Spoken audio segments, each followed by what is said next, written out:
We would like to request our guest, Mr. Snehanshu sir, to please take a seat on the dais.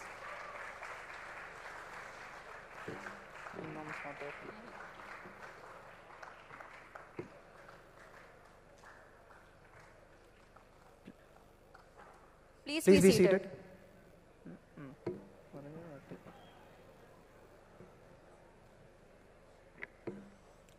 Never let success get to your head and never let failure get to your heart.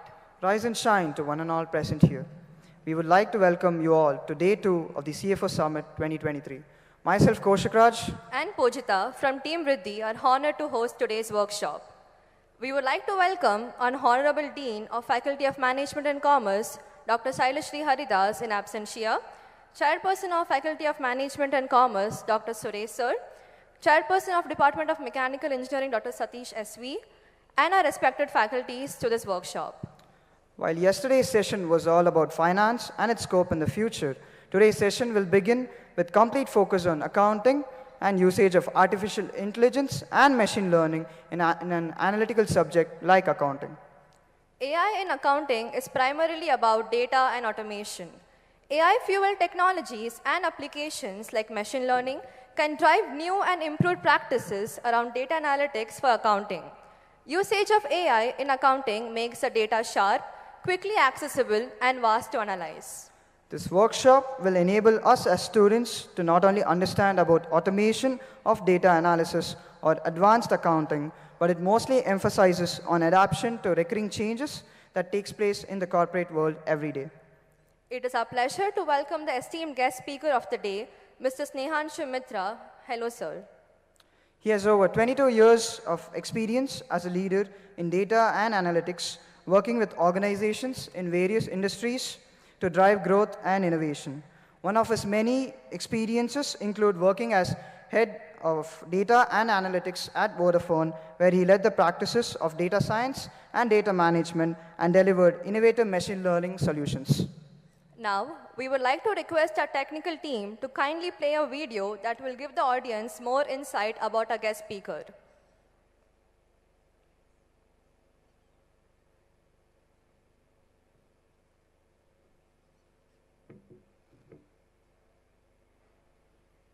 Good morning to one and all present here.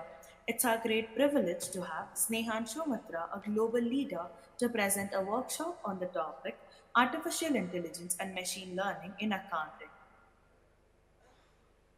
Mr. Snehanshu Mitra is a senior data and analytics leader with over 22 years of experience in driving data-driven growth and innovation for organizations across industries with a deep understanding of data science, data engineering, analytics, strategy development, and data governance. Sir has worked at BAT as the Global Head of Data Strategy and Finance Analytics, at NASCOM as the CEO, Center of Excellence, Data Science and AI, at Vodafone Shared Services as the Head of Data and Analytics, Zyme Solutions as Client Services, Absolute Data Analytics as the Center Manager of Analytics and BI. All the students, faculty members, and other dignitaries at PES University are honored to have you here with us today. Thank you, sir.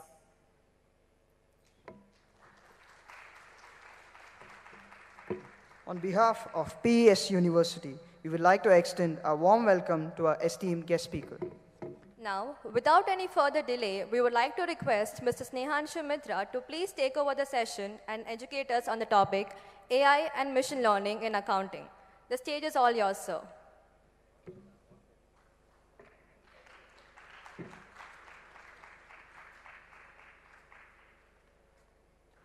Good morning, everybody. This is slightly larger than I expected, but thanks everybody for making the time to attend this session, and I'll try to make it worth your time today. Thank you so much. I was requested to start off with a brief note on my own career journey.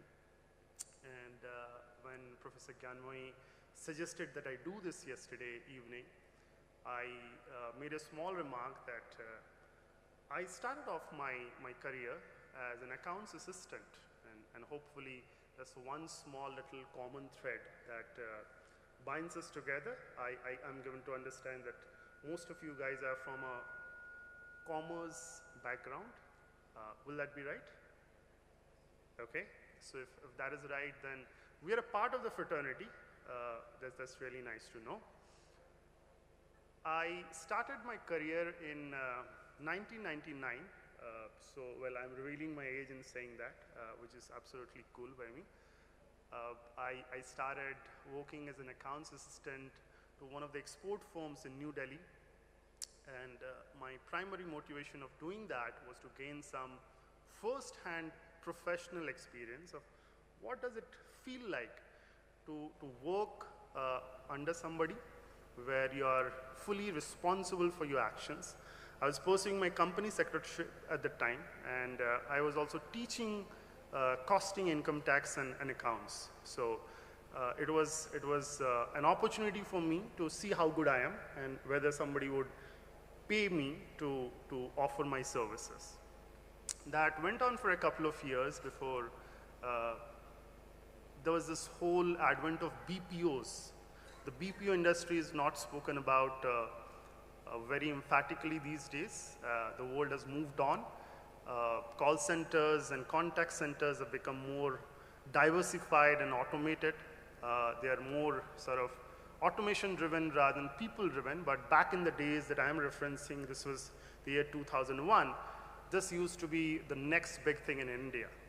And next big thing it was, I worked in BPOs picking up calls at very, very, wrong hours, so to speak, in the sense that the graveyard shifts would start probably at 12:30 in the night, and I'd be talking to a bunch of American customers trying to solve their internet problems and activating their mobile phones and whatnot.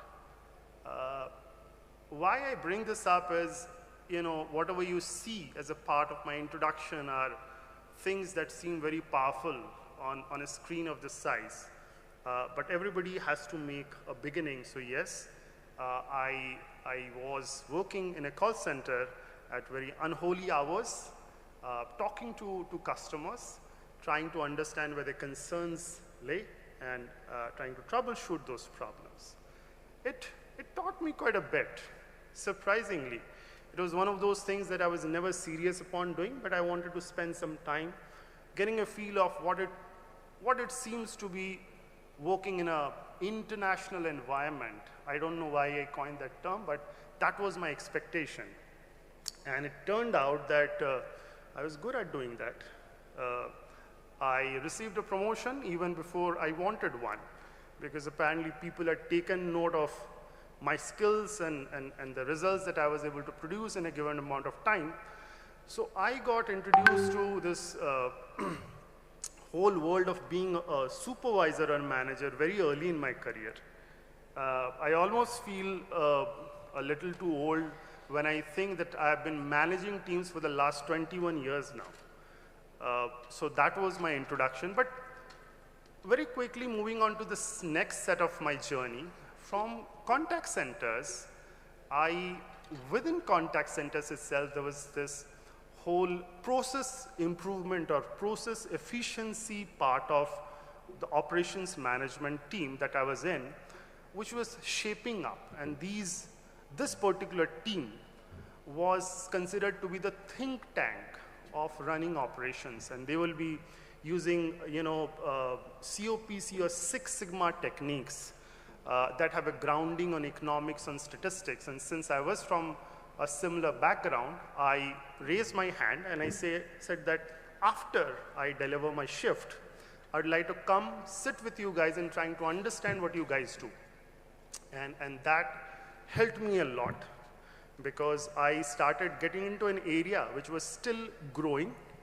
I could identify that opportunity, and I trained myself to be a part of multiple Six Sigma projects, understand the different phases that a Six Sigma project goes through and how value measurement is done, right? And I also started understanding aspects of change management, all of which came together when I moved to Dell. And within Dell, I had this opportunity to join their analytics team. This was 2005. This was 2005 and 6 that I'm talking about. Analytics was so immature as an industry that whenever you typed the word analytics, Microsoft Word would throw up an error. And it would ask you to correct the spelling from analytics to analysis or analyst. There was no term that was coined as analytics. So here I was with no knowledge of programming as such, but I still had the opportunity of using some of the domain knowledge and some of the analysis skills that I picked up during my stint at the call centers. I worked on a range of projects and moved domains from customer experience analysis to marketing analytics. And the next 5 years of my life was really focused on, sourcing data in terms of analyzing data, building reports, building predictive models. This is what I did on a very hands-on basis that gave me an introduction to working with technologies, right? Technologies that I was completely new to and I had to learn in a very short amount of time. Once you are in an organization, you do not make excuses that I am new. That little excuse of yours or reason of yours holds good only for the first week or so. And beyond that, you're expected to learn and expect to start delivering. So once I did this, I shifted my focus in trying to understand how does the business of data science and analytics really works. What do clients look for? How to acquire a client? What kind of, service levels get drawn up? When does an engagement is deemed to be successful? What are the margins involved in the business? How do I acquire more business for my company or organization? And with some of these questions, I made a couple of changes to the organizations that I was working on, primarily because unless I stepped into a service organization, these skills were not coming to me, right? So I made a change. I understood the whole business of selling data science and analytics as a service to clients. I did that, and from that point onwards, since I could deliver analytics of my own, and I could also understand how the business is carried on, I went about, moving ahead in my career to play many different roles. And now I'm at a point where I would have probably played every role that this industry has to offer. And I say this with a lot of humility because I believe that there's a lot more that I need to learn. So I wanted to start off with this small little journey of mine. Currently, I am trying to look into setting up my own business, and that is what brings me back to Bangalore again. I'm exploring opportunities in some of the areas that I've prioritized, right? So that's a brief about my career. I'm very happy at any point of time for you guys to ask me any questions. I don't think it's particularly illustrious, but whatever learnings I've had from my career so far, I'm more than happy to share it with all of you, right? So if somebody wants to ask me a question at any point of time, feel free to grab a mic, raise your hand, and I'm very happy to answer. The topic, though, that I was asked to talk to all of us about is this whole concept of applying AI, ML, or data science into the accounting domain. I don't know if the PPT is up, probably not. If somebody can help bring up a couple of slides, I can talk without them, but it would be nice for you guys to have a visual reference of some of the concepts that I'm talking about.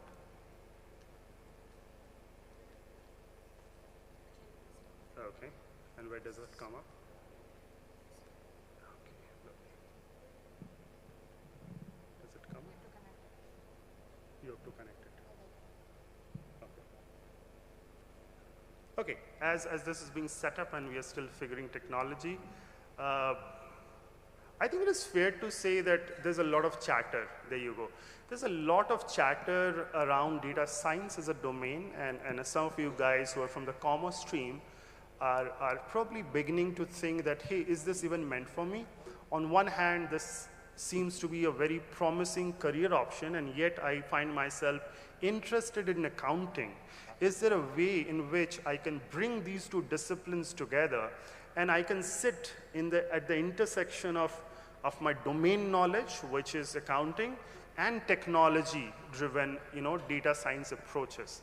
That is what we'll try and uncover, right? I'm hoping that that is probably a question in some of your minds. If so, then we'll have a meaningful exchange.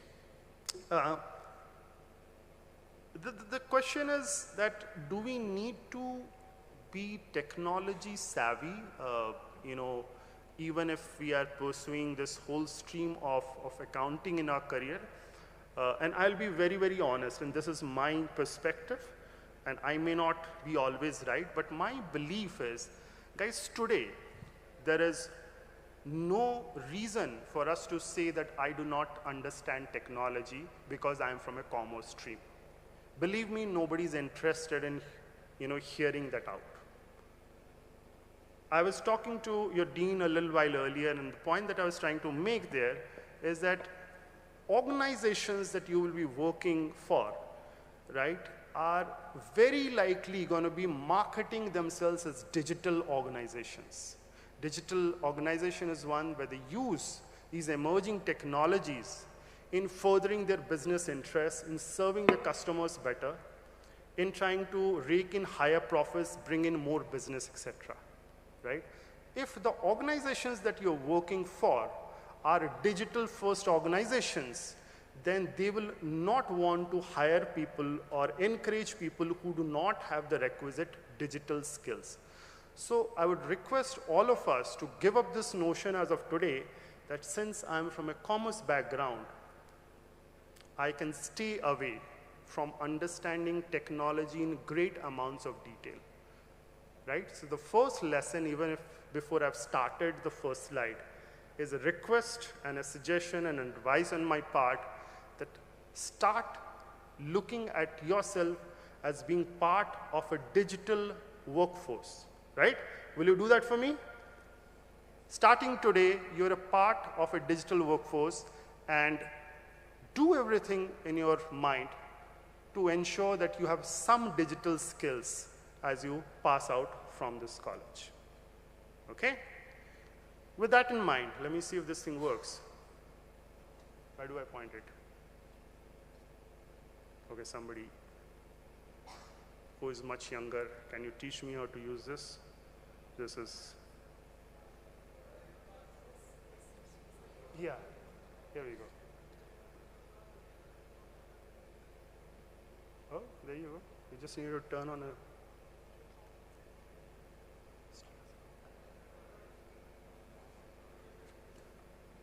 yeah. So I wanted to capture, oh, there you go, there you go. Just go one back. What's, This is how it works. this is how it works? Yeah. Okay, there you go, lovely, thank you. What is the importance of data science in accounting? I think one of the foundational reasons is that the volume of information that we are sharing today is increasing, and you do not need me to come back and tell you about this bit. I'm sure all of you know that we are living in an era where the data proliferation is literally getting out of hands. Accounting teams are no longer, sitting in the basements or one corner of the organization where nobody's asking them questions, or on their line of reporting is only to the CFO. I think it is becoming more pervasive in nature, and which is where a lot more information is both coming into that department and flowing out of that department, okay? There is a regulatory need for the accuracy of financial accounting, financial reporting to be improved. And today, when you use data science, there are a lot of different ways in which the quality of or accuracy of those reports are being enhanced, right? I'll try and give you some examples as we go through this session, but one of the primary reasons, like I said, is that the pervasiveness of accounting as a function is increasing. the amount of data exchange that is happening through accounting teams is also going up. And there is a regulatory need for increasing the accuracy of financial reporting, right? So these are the first 2 or 3 things that I would like to mention. And I know this is early in the morning. Some of you guys have been forced to probably participate. But since we are locked in this room for the next 1 hour or so, might as well make the most out of this time, okay? And then feel free to stop me if you have a question. I'd love to see some of the hands go up in the air, and I'll take up those questions. So those are the first 3. I'll build on that a little more. Operations, running modern day operations is becoming more and more complex. Accounting is no exception. So when you talk about accounting processes, and some of these processes you guys will learn in your course, right? If you have already not been introduced to order to cash, procure to pay, record to report, these are accounting processes that we are talking about. And today, data science is helping you carry out these processes in a much more efficient manner. What does efficiency mean? Efficiency means your ability to do more with the same or less, right? And these have become very important processes that are being driven by the power of data science in most modern day organizations. Risk mitigation is also very important. I come from a telecom sort of background, and even in the case of banking and financial services industry, this whole term of mitigation, identification, early detection of risks is very, very important. And it's also a core concept. It's also a core concept in accounting parlance. So it is here that data science is also showing what it can do. And there are a lot of unsupervised learning techniques around anomaly detection. I'll touch upon probably one of the cases a little later. So do listen into that. And of course, your ability to improve customer satisfaction. All of these are important considerations that are giving rise to this whole phenomena of introducing data science in accounting. Some of the use cases that I've mentioned there follows from the earlier introduction, which was around I'm able to now detect fraud, move away from a sample-based approach to a more comprehensive, broad-based, or not just move away completely from sample-based and do all of the transactions, identify the propensity that they have to any fraudulent activity happening. Internal audit, tax planning optimization, account payable optimization, all of these are driven through the power of modern day data science. So that's the first thing that I want to talk about. What kind of analytics or data analysis is being used? Let us start looking from bottoms up, right? One of the first things that you as accountants will definitely make use of going forward is descriptive analytics. Descriptive analytics is focused around solving the problem around what happened. It does not tell you anything more. It just talks about what has happened. You compare 2 time periods, and you come up with that answer to your manager, okay? So if you were to look at the administrative expenses, you are probably going to look at, placing the numbers of 2 consecutive years and seeing whether there's a up or down, and you say that, hey, the administrative expenses have either gone up, stayed same, or they have come down. We move on to diagnostic as the second. We are going bottoms up. We are not coming from top to bottom, but bottoms up. So the second is diagnostic. Diagnostic has this whole responsibility of getting you to look into the future, right? So it, like I suggest, it explains the cause behind the outcome of descriptive analytics. So why has something happened? It tries and explains that question very, very accurately. But you would notice something, that what happened, why did it happen? We are still reflecting back upon past actions.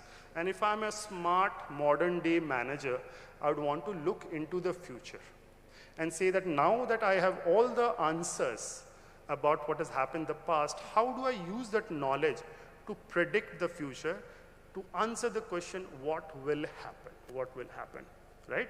If I have a set of historical data, if I have a firm understanding of the trends in the past can I use there to predict future. Budget forecasting, a lot of you guys will get, will be asked to create models to do sales forecasting, budget forecasting and stuff like that. That kind of gets into the realm of predictive analytics. And then prescriptive. Prescriptive is very, very interesting, which is that I know what has happened, I know what is likely to happen, but what should I do? Prescriptive analytics will basically guide you towards taking the best approach to a given situation. Best approach to a given situation. Are we good with this? Are we good with this? 4 kinds of analytics. There's a 5th one as well, which I'll not try and get into a lot, which is the cognitive variety, which is where artificial intelligence comes in. There's a little futuristic for an area like accounting so far. In finance parlance, we see a lot of use cases, not so much in accounting area as of now. So let us stick with 4 as of now. The 5th one is the cognitive analytics, which I have not captured here. Okay? Any questions so far? Any questions from anybody on whatever we have discussed so far? Okay, either I'm doing a great job or you guys are still trying to get your first coffee. Okay, I see one person being very kind and giving me a thumbs up. Thank you so much. All right, so I will use that as a cue and I'll proceed. Here, I wanted to bring up this whole mathematical concept of Benford's law. Benford's law. Anybody who's familiar with Benford's law? Anybody? It would be nice to have a little bit of an exchange. If you haven't heard of Benford's law, my request is you go back today, or you guys are all on your mobile phones. Might be a good idea to look into Benford's law. Hopefully not in this session, but a little later. Benford's law basically uses this whole mathematical theorem in some ways that was devised in the 1800s, and later on it became a little more popular, and it is used in fraud detection. What it basically says is any distribution that you take, okay, any distribution, statistical distribution that you take, for example, population of countries, for example, distance of the sun, of various planets from sun. It is to do with, any sort of number of COVID deaths, let us say, that's a distribution, right? Any distribution that you take, you will see that the first, that's the leading number, the first number in that series, there's a 30% chance that it starts with the number 1, that it starts with number 1, right? 30, 32, 33% of it. It kind of varies a little, but roughly around that mark. Why is it important? Just think about it. Excluding zeros, you have numbers 1 to 9, right? So a rational mind would say that each of the numbers should have an equal possibility or probability of occurrence, right? 1 to 9 should have an equal probability of occurrence. Fair enough? That's a blanket statement. Benford found out that it is not true. When you take up any random distributions, there are certain numbers that are more prevalent, that are more likely to be the leading digits as compared to numbers 8, 9, 7, 6, etc. And he has gone about devising an exact percentage. There's a logarithmic concept to it. It will require a little bit of understanding and research, but all you brilliant minds here, you have it in you to understand Benford's law. And Benford's law today is being used to identify fraudulent transactions by accounting firms. Okay? What I will try and do is leave with one of your faculty members a very nice video, a YouTube video that explains how fraudulent transactions are being identified by accounting firms using Benford's analysis, Benford's law. And this is being used for internal audit purposes. You understand there's an internal audit process that happens for each of your organizations that you will be working for. And this is basically to see whether the expenses, the profits, etc., the affairs of the company are being correctly carried out and reported, because there is public interest linked with disclosure of those numbers. Guys on the left-hand side, appreciate you being with me, right? I'm not sure whether you will have another session that will talk about what Benford analysis is. Lovely. So that is Benford's analysis. I will not try to take you into great details of how the logarithmic equation kind of works, but I'll just leave you the fact that it's a very interesting use case, one that one of my teams identified and applied very, very successfully to one of my previous organizations. And that was a great success case for my team. So Benford's analysis is one of the areas. The other area is, and these are core accounting sort of use cases that I'm talking about. I'm not talking about generic AI/ML use cases. These are very, very focused on accounting. The second is a concept of three-way matching. Anybody of you aware of what three-way matching is? Three-way matching, anybody? No? All right. So try and make an attempt to understand what three-way matching is. Three-way matching is basically when invoices, goods receipts, and purchase orders are matched by seller and the purchaser to ensure that the purchaser has received exactly what he or she has ordered for in the same quantity, in the same numbers, for the same price. And this is a very, very time-consuming activity. And usually this matching is done on hundreds of transactions, because any large organization has a lot of transactions, correct? A lot of things that it needs to procure for itself. And each one of them needs to go through some sort of an audit. But since the process is very, very time intensive, what they do is, let us say my organization has made 200 transactions in the last 3 months, okay? I will only pick up, let us say, 10 or 15 of such transactions, and I will go very deep and understand whether any anomalies are there or not. What data science allows you to do is to ensure that you are able to now analyze all the 200 odd transactions rather than limit yourself to a sample-based approach only, okay? And that is the power of computation, that is where the power of domain knowledge comes in. You can hard code it into a form of algorithm. You can allow the algorithm to continue to learn, continue to evolve, and it has better detection rates as compared to what qualified accountants can also do, right?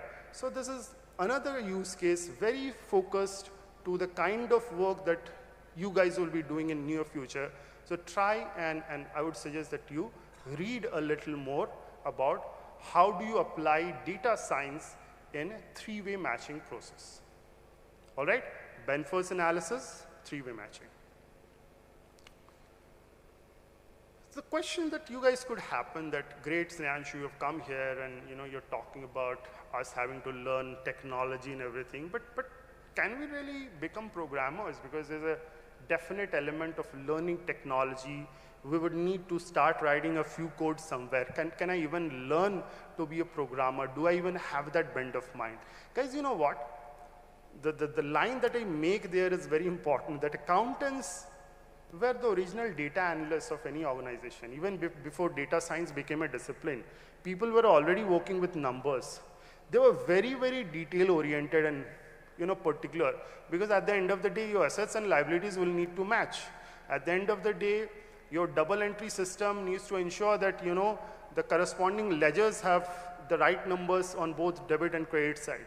You needed to be diligent to find out, whether the provision of bad debts that you're trying to set up has been calculated correctly, whether depreciation amounts that you talk about have been arrived at correctly or not, right? Whether the compounding concepts are clear or not. So all of these things, accountants have been doing for a very, very long time. So you guys deal with data. You understand spreadsheets. A lot of work today is also carried out in Excel and spreadsheets. You understand how to do a PE ratio or a liquidity analysis, right, or profitability analysis. You guys know how to do cash flow analysis and stuff like that. So you guys understand the concept of analyzing data at a very unit level. You guys have attention to detail, because unless there is exact matching of numbers, you are not allowed to go home. So you have that great quality or characteristic, and you definitely have domain knowledge. So I would go out on a limb and say that by all means, you guys can learn programming. And just takes me back to the first thing that I said, that today we cannot afford to stay away from digital trends. And today we can no longer afford to be away from doing a very deep amount of data analysis to be successful at our job. So go ahead, give yourself a dose of programming and discover the wonders of applying data science, right? So that was really what I wanted to cover, guys. That was my time. And with that, I would like to open it up for any Q&A that you guys may have for me. Thank you so much.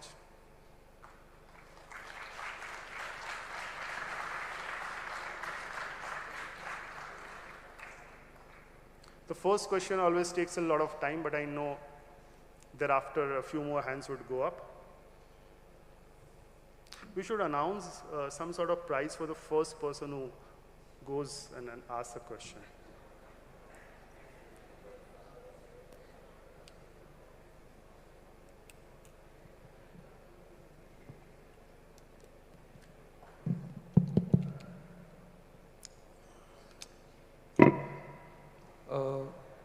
Good morning, Mr. Mitra. Hello. I can't see you, though. Oh, that's you. Lovely. My name is Ainesh Ray from SEM 4 BCom.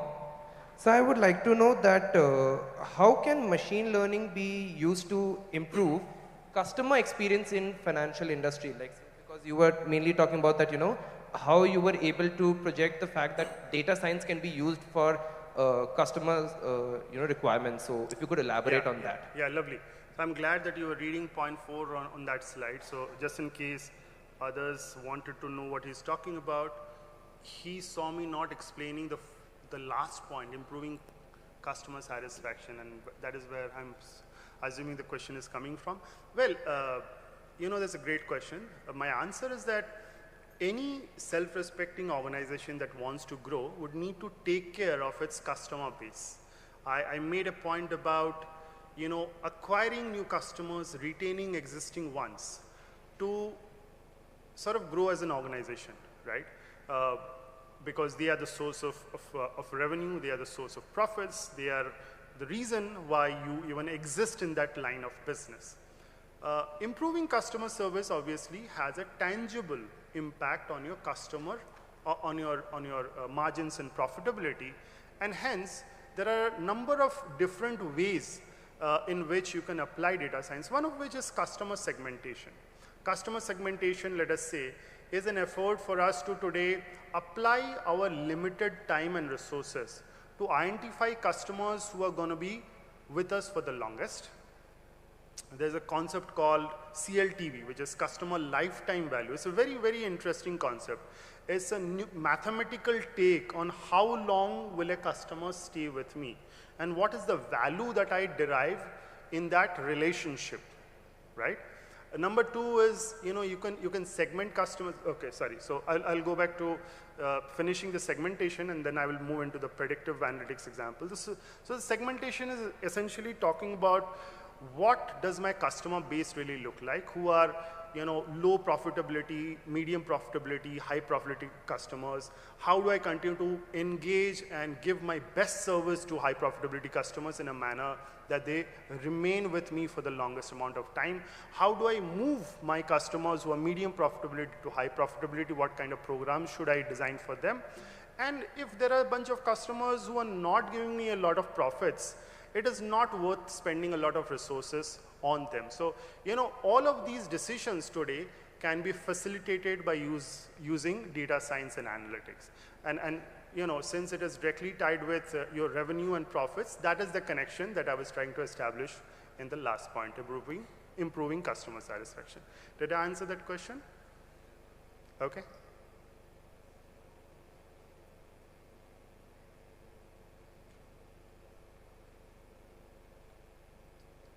Okay, I thought the first question would take time.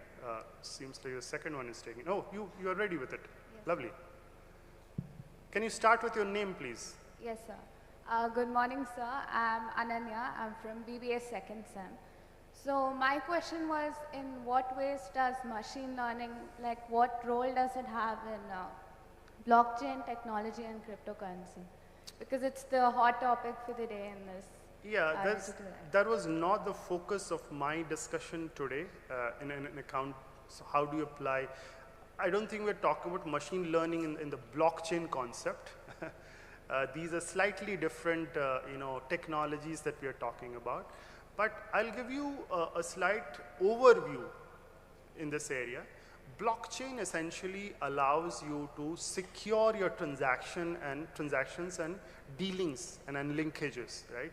In a manner that is not fungible. It is very secure. And it takes away the centralized control over maintaining ledgers, right? So blockchain in accounting has been spoken of for a very long time. I would suggest that it has been spoken of very extensively in the last 5 years or so. But I'll tell you, again, I said that I'll be very honest in this session with all of you guys. I haven't seen the degree of adoption of blockchain in accounting despite the promise, right?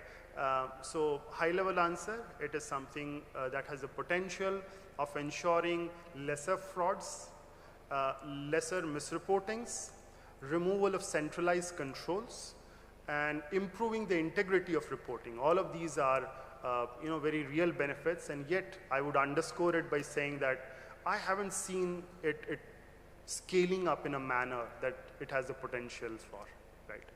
I hope I've answered that question. Okay? Question number 3. Okay, we're warming up. Good morning, sir.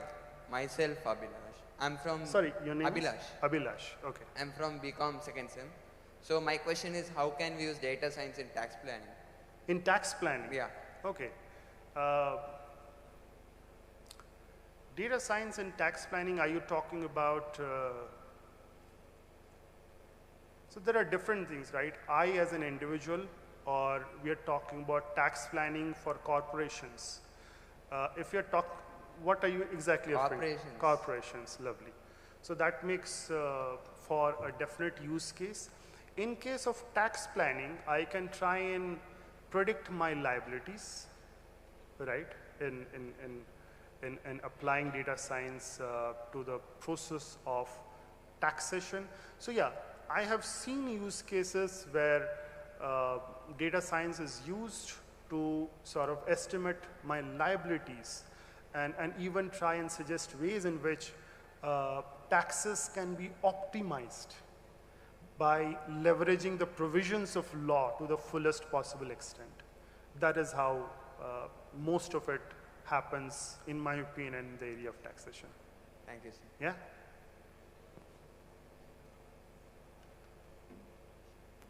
Good morning, sir. Hi. My name is Suraj. I'm from Your name BCom. is? My name is Suraj. I'm from Suraj. BCom. Yeah. So basically, can you just explain about Benford's law? Right now, has said I would refer to it once the session ends. But right now, I'm eager to know about Benford's law. Can you just explain it in brief? Benford's law basically talks about a natural tendency of how numbers are distributed. Okay, I'll give you an example. If you were to pick up financial or economic times, here you don't have financial times, right? Here in India you have. So economic times, you pick up the first 3 pages, and these are random statistics. And if you were to list down every number there, and then do a frequency distribution of those numbers. Numbers starting with 1, X numbers. Numbers starting with 2, so many numbers. Numbers starting with 3, so many numbers. And categorize them from 1 to 9. You will see that the distribution is skewed in favor of numbers 1, 2, etc. Especially the number 1 kind of stands out. Okay? So if that were to be true, and it has been tested across a range of different distribution and number sets, if that is true, then even accounting transactions should follow that rule. And wherever you see that either the representation of number 1, number starting with 1, is, let us say, abnormally high, 40% or 50% of your numbers are starting in accounting transactions, or it is way too low, right? Then that could become a trigger for you to want to investigate what the hell is going on a little more, right? So it has its genesis in mathematics and distribution of numbers, and it is being applied in accountancy to detect outliers and fraudulent transactions, right? Hope that answers. Okay. Hello, sir. I'm Anushri from BBA. So my question was a more non-technical one.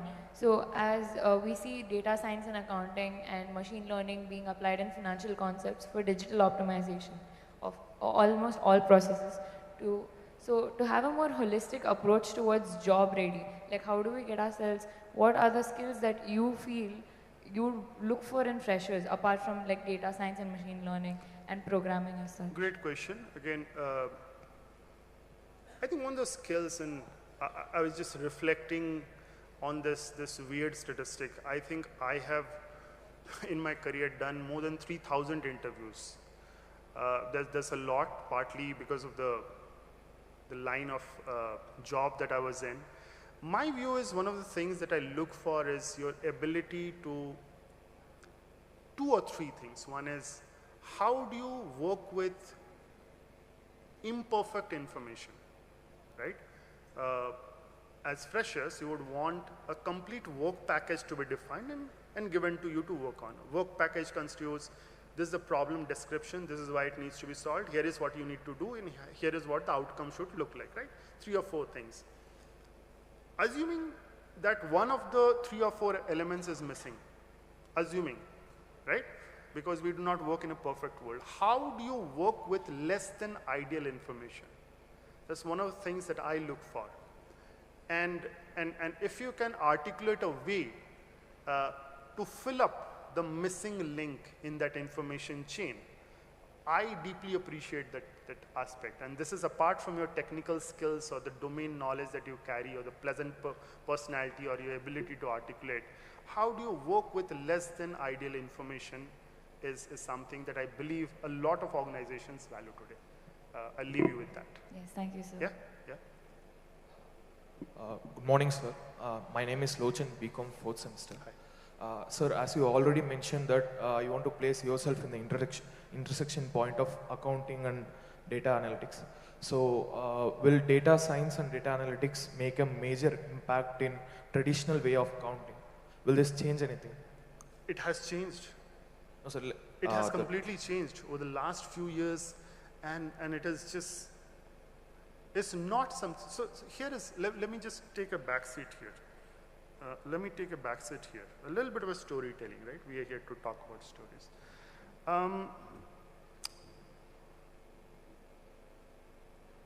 Let us not look at data science as a future event, as something that is surrounding our lives, and there are just, the number of use cases are going up, which is the newer areas where that particular technology can be applied. And when I started off, you still had that khata, right? A register where you need to manually input journal entries and then push it to respective ledgers. You would use those ledger balances to drop the profit and loss, right? And then my days, again, there was this T form of balance sheet where assets used to be on the right-hand side and liabilities on the left-hand side, and the balance sheet had to tally. Now, the thing is, the modern day view is how much of that is really needed for human beings to carry out, right? Anything that can be handled by automation, which is not necessarily machine learning, but it uses some hard-coded logic, let it be automated. and let human beings only concern themselves with those situations or corner cases that automation or machine learning is unable to deal with. So human beings are being looked upon as precious resources. That is the work eventually of us will be to train that model and step back. So how can you train a model if you do not understand technology? How do you give it the right kind of input so that it sort of adds another skill set, right, to itself? So I would start looking yourselves as people who facilitate technology rather than be very, very proud about the fact that you guys are domain experts. Granted, you're domain experts, but we are shifting to a very different reality today, okay? So that was my long-winded answer to a very specific question that you asked, but I hope that I've answered it. Yes, sir. Yeah? Thank you. Thank you. Good morning, sir. Hi. My name is Rajavardhan. I'm from BBA second sem. So my question to you is, what are the cons or the financial risks that arise from using machine learning to make financial decisions? Sorry, if you could please repeat that. Risks arising from making financial decisions using Oh yeah, machine great learning. question. Thanks for asking this question. Lovely, lovely. That's a great question. So there's this huge discussion, guys, that's going around today, and the discussion is around how do we become more responsible in both using artificial intelligence and machine learning techniques simply because it can, does it mean it should, right?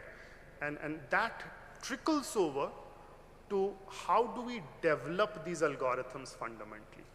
So the responsible development and usage of machine learning and AI is becoming so important that there are specific teams within data science teams that look at whether the decisions that are coming out of these black boxes are making sense or not.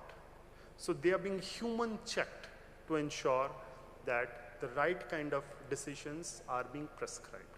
And in many cases, you know, you do not just take a decision that an algorithm is generated and run with it. What you do is you take that to a bunch of specialists, they sit, look at it, whether it makes sense, and only once they approve it, does it get operationalized, okay? So I don't think we are looking at a very sci-fi kind of situation where a random robot is shouting instructions and humankind is at its service. I don't think that is the world that we are living in, okay?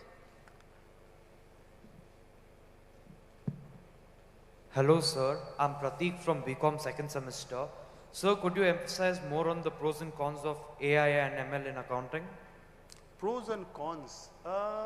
Pros, I think I spoke quite a bit about. They definitely, you know, generate a lot of efficiency. Efficiency is something that I've explained. In terms of cons, your batchmate who asked me that question earlier around responsible usage of these emerging technologies, I think I would suggest a word of caution there.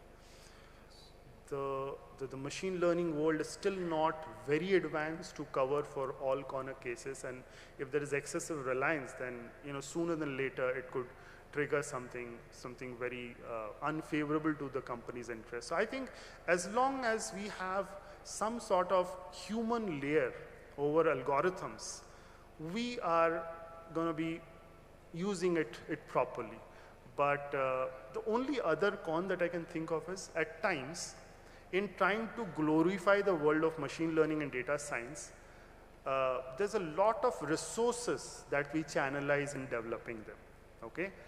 If you're a small company and accounting is not very, very resource extensive, I don't think it makes a lot of practical sort of sense for you to set up a data science team to do, to take care of your accounting transactions, right? So weigh your cost and benefits before you jump onto this bandwagon of artificial intelligence. That would be the way to look at it, in my opinion. Thank you, sir. Yeah? Hello, sir. I'm Mohan Raj from BBS M4. My question is, can a machine learning help to reduce financial market volatility? Uh, no, it cannot reduce market volatility because market volatility is decided by a whole range of factors. But how do you respond to those volatile situations as a retail investor or as an institutional investor is something that data science is doing an amazing job in. I wanted to bring up a story, guys, and then once again, today I wanted to tell stories. So please go back and look at this firm called Renaissance Technologies.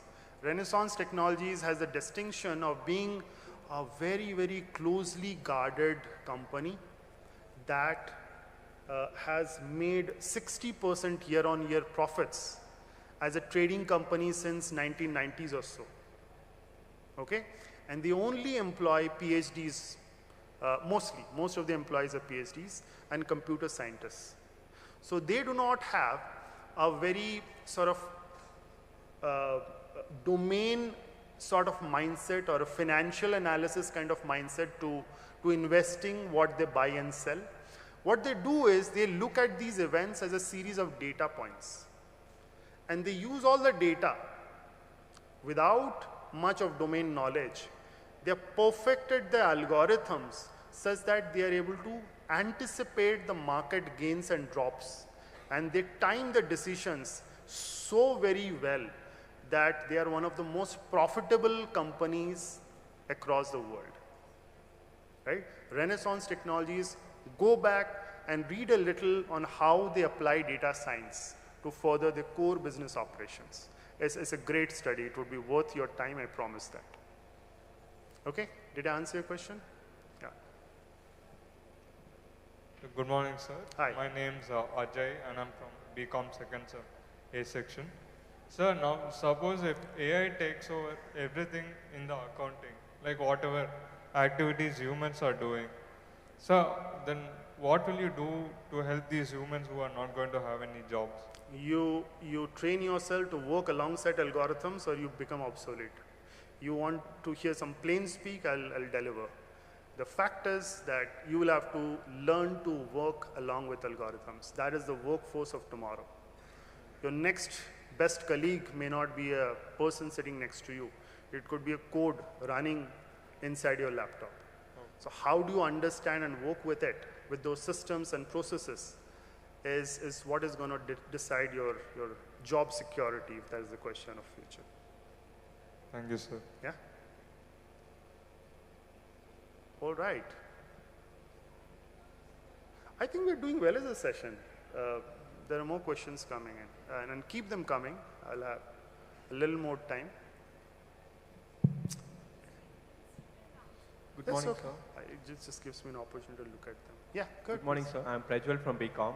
My question is, can machine learning help to address systematic biases in financial decision making? Systematic biases, yes. There's a possibility of machine learning techniques identifying systemic biases, yes. There are different types of machine learning techniques, one of which is the most used form, which is called supervised learning technique, okay, which is where you label the data and you work on labeled data. Yeah. Then there is unsupervised learning, where you do not necessarily talk about what the algorithm should be looking at. You do not train the algorithm or the data. It goes and detects what it finds as biases or anomalies in data. And unsupervised learning is a great tool to detect anything that we may not necessarily know or we may have overlooked. So, look at cluster analysis, for example. And that is a form of machine learning technique which allows you to group similar elements together, whether that is a signal or whether it is noise, right? So once it detects meaningful clusters in data, and what it finds as meaningful can then be referenced or used by data scientists and domain experts to investigate further. And there's a good chance that even systemic biases can be detected by some of those approaches.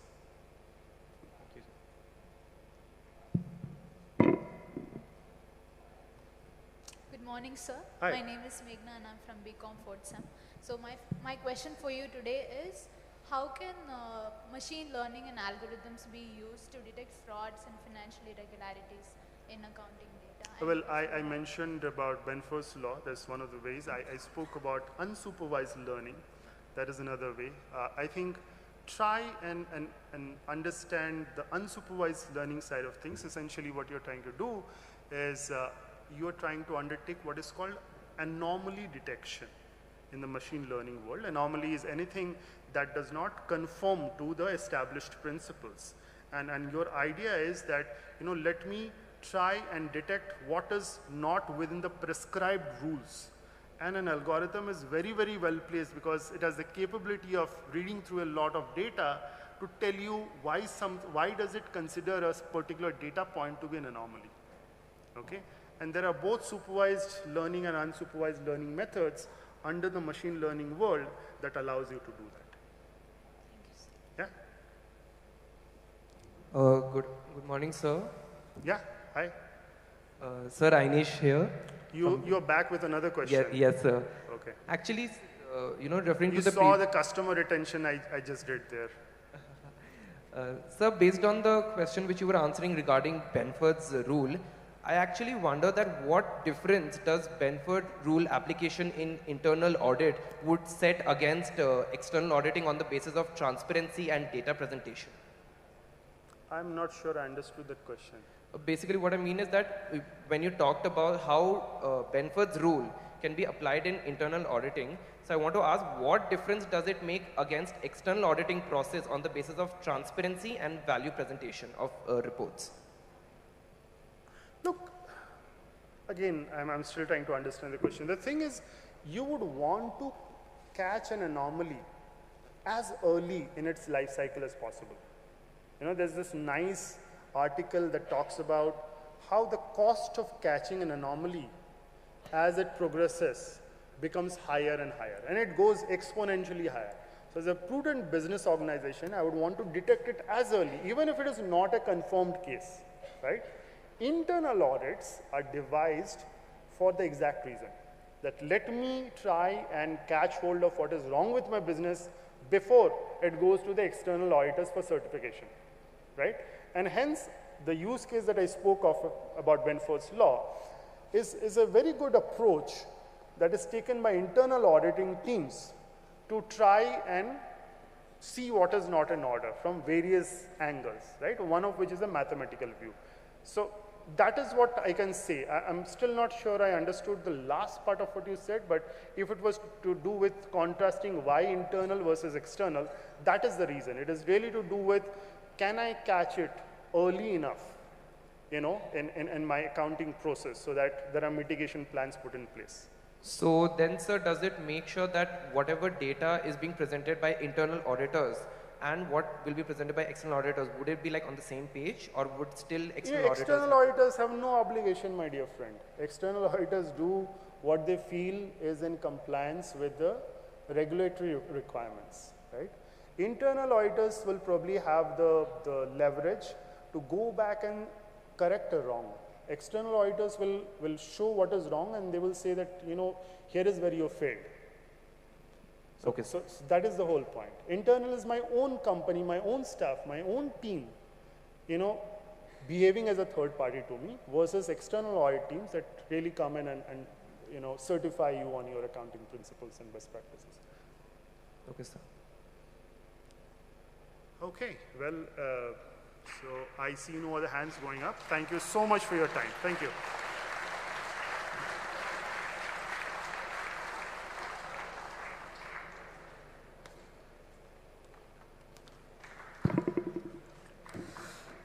Thank you so much, sir, for sharing your immense knowledge that you have gathered throughout years with patience to our students. I'm sure that everyone would have got an idea on topics like Benford's analysis, internal audit, three-way matching, and many more. Moreover, thank you for enlightening us about your early days working in call centers, depicting that one's fate is written in his or her own hands. If one has the will to succeed, then nothing is meant to stop them. Thank you, sir. Now, we would like to call upon our chairperson of FOMC, PES University EC Campus, Dr. Suresh A.S. to please felicitate the guest speaker.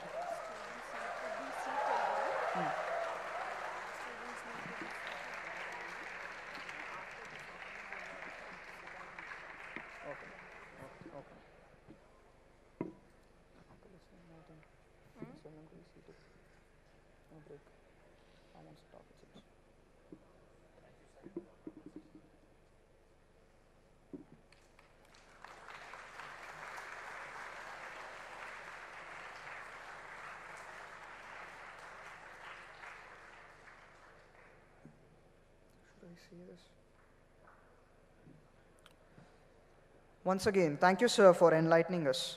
Now we would like to call upon all the faculty members and volunteers to the dais for a group photo. And students, please be seated.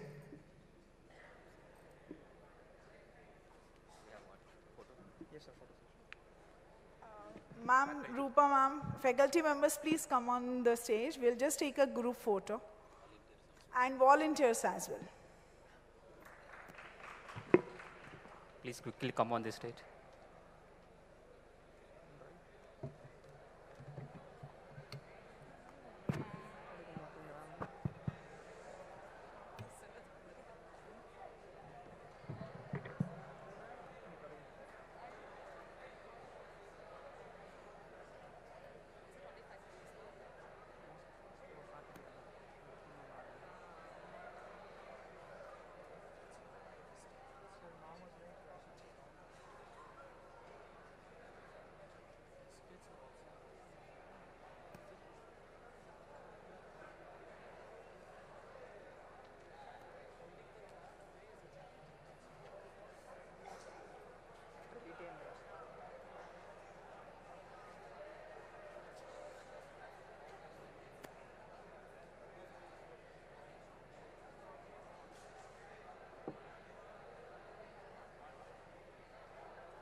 Audrey ma'am, please come onto the stage.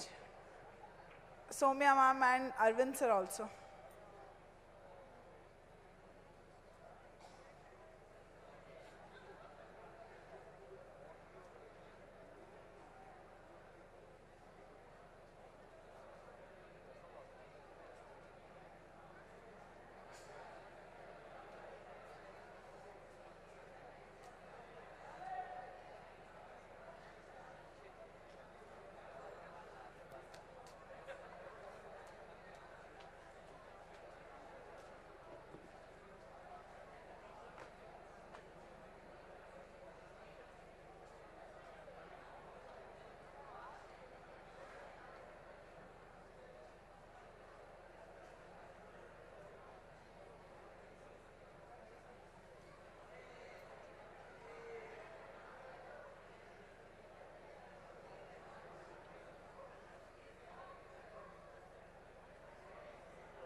Yes, students, there are two announcements.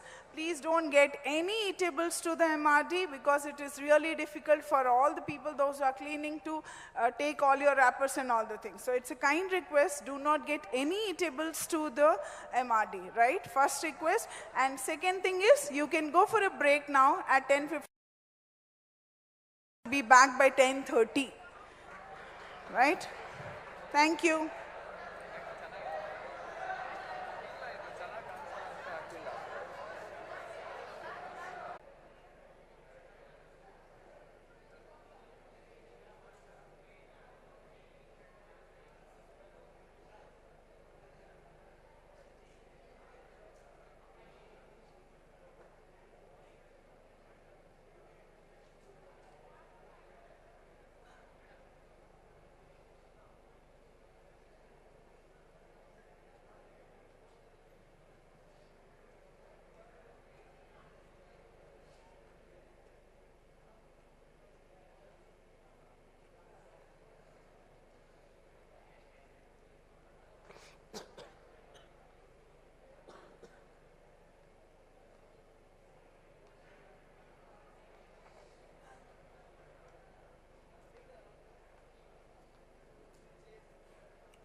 Kindly settle down quickly.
Just let us know when they're sure.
We would begin the event shortly. I request all the volunteers to kindly make sure that the audience are settled down.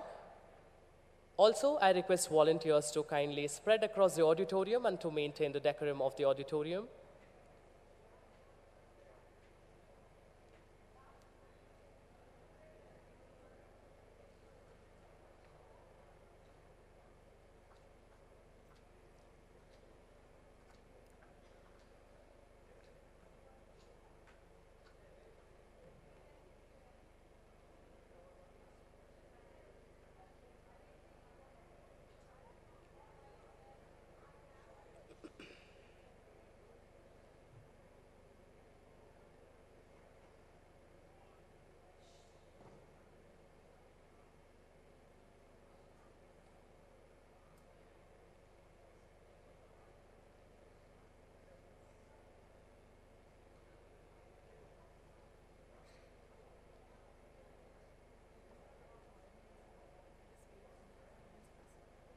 So they're coming from that. No.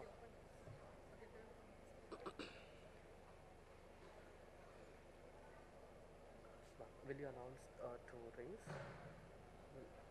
Should I?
May I request the audience to kindly rise as dignitaries arrive?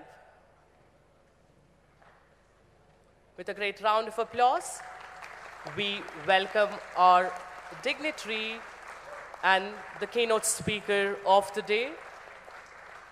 My humble request to the keynote speaker and Madam Dean to kindly take your seat on the dais.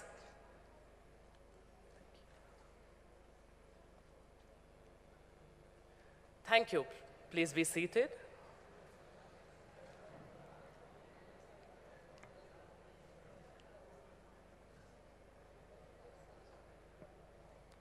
Good morning, one and all present here.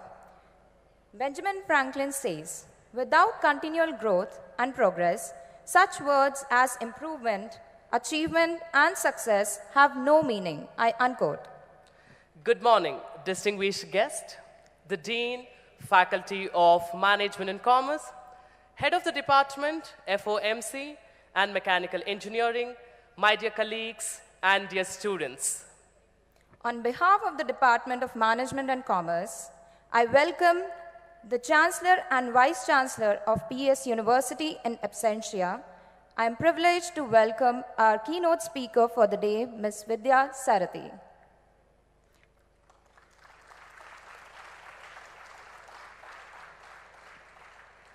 I extend my warm welcome to the Dean of FOMC, Dr. Shailashri Haridas.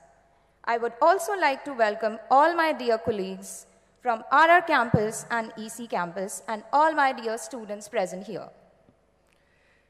Day 1 of CFO Summit 2023 was successful in making the audience understand the vitalness of various financial aspects in organization. Among them, having solid fundamentals of financial knowledge is supreme. Further, we got to hear about unbanking the bank, India's digital transformation, sustainable accounting, and the future of finance. Having plethora of knowledge, we are stepping into day 2 of CFO Summit 2023 with an in-depth peer-to-peer engagement of learning, ideating, and networking to build a better business world for tomorrow. The finance function is facing what is possibly the biggest era of transformation in the history. And thanks to COVID-19, CFO leaders from key industries will share on how they're rising to the challenges of changing world, especially as they shift to the post-pandemic landscape.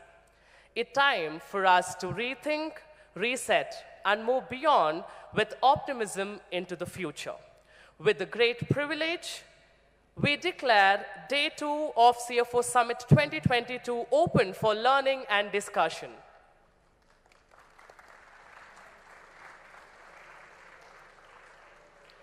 May I now request Dean of Faculty of Management and Commerce, Dr. Shailashri Haridas, to kindly address the gathering.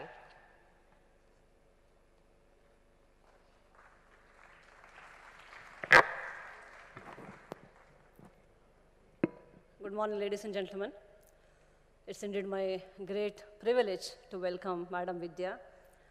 I was actually looking forward to meet her from last 5 to 6 months, probably.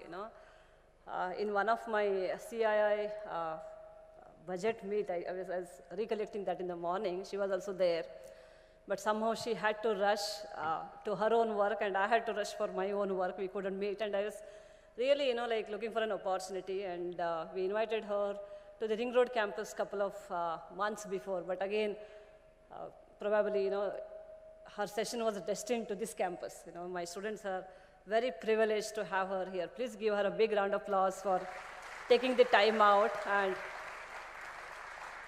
the company which you and me, we always look for. I'm always excited to learn always about 3M, the company where we touch so many products of 3M without knowing that, that's the product we have. Maybe this crotch bite, which I wash utensils in the morning, right? From that to, you take out any household items, it's all with that particular company. I'm so happy here to know more about the company today and the innovation they have and all those.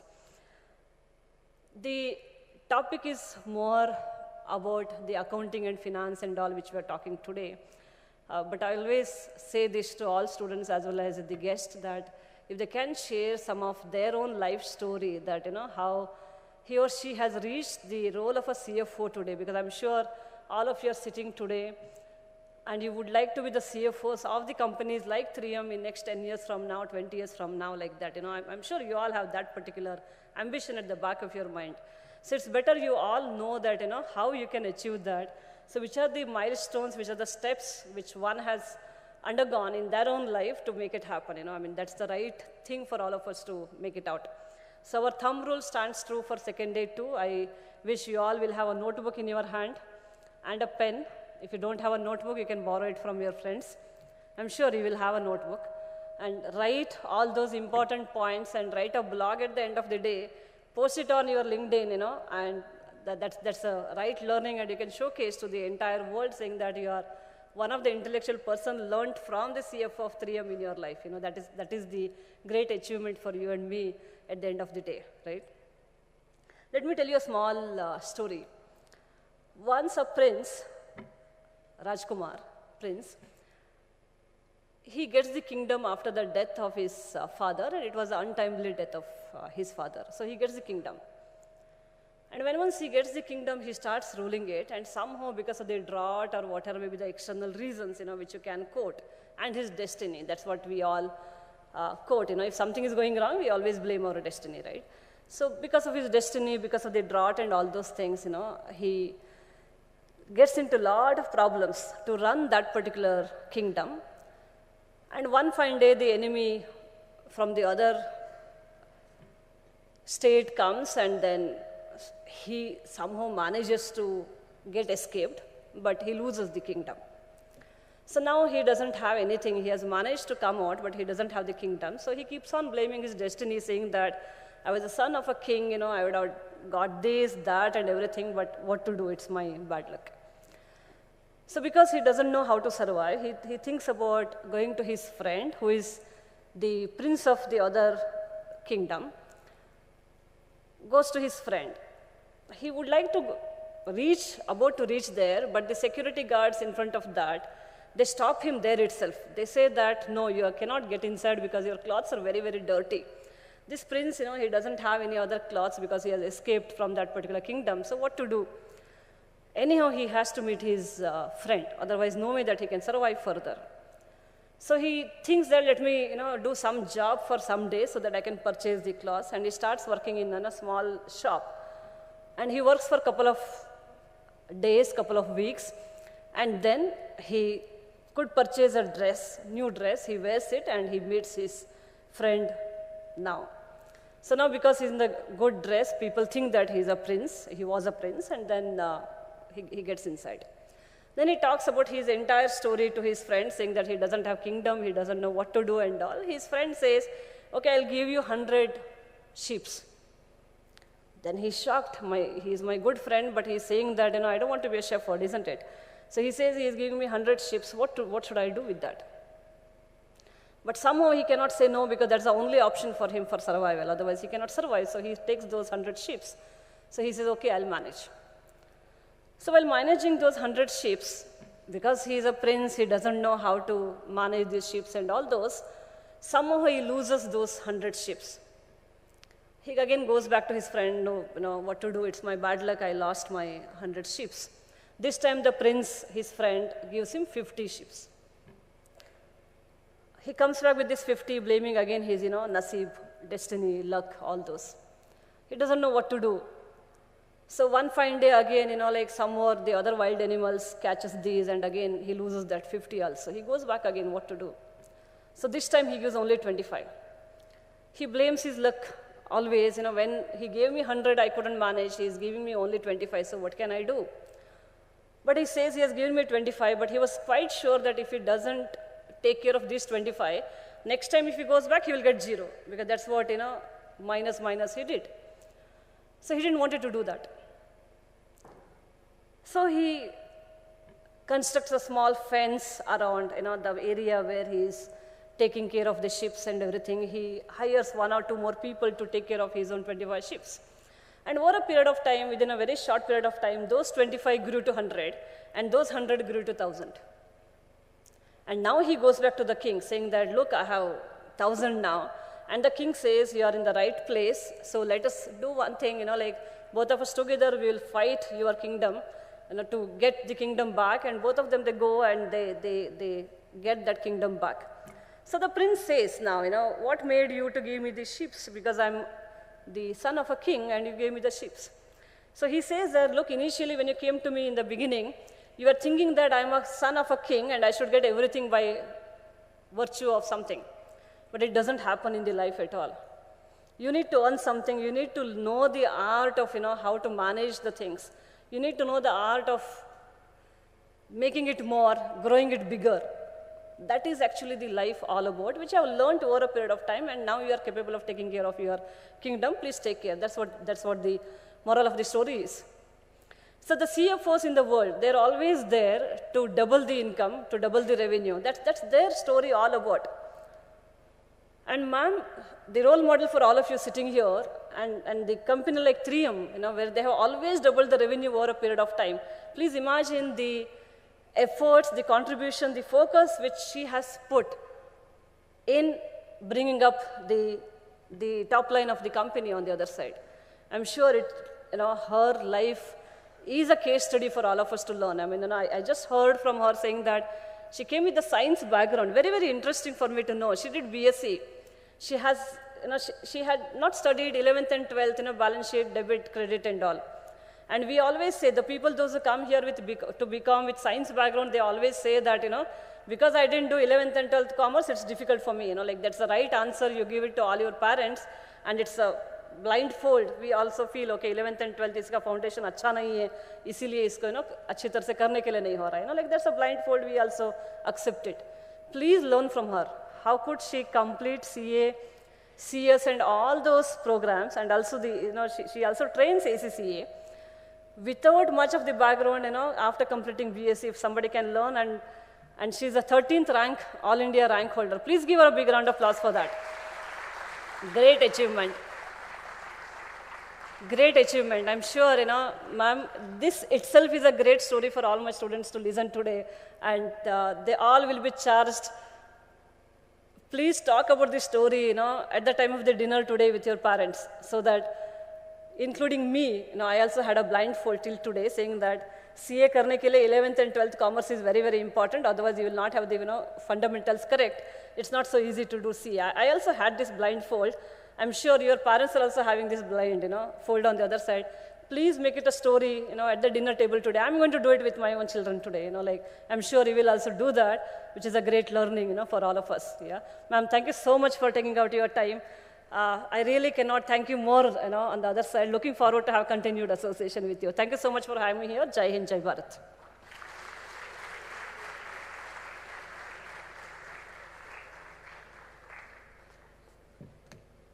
Thank you, ma'am. I hope that our students will have a discussion on their dining table today, right? Thank you. We also have with us today Dr. Sandesh BJ, the head of Department of Computer Science. So we would like to welcome you to the summit, and we are happy to have you here. Over to Professor Karishma.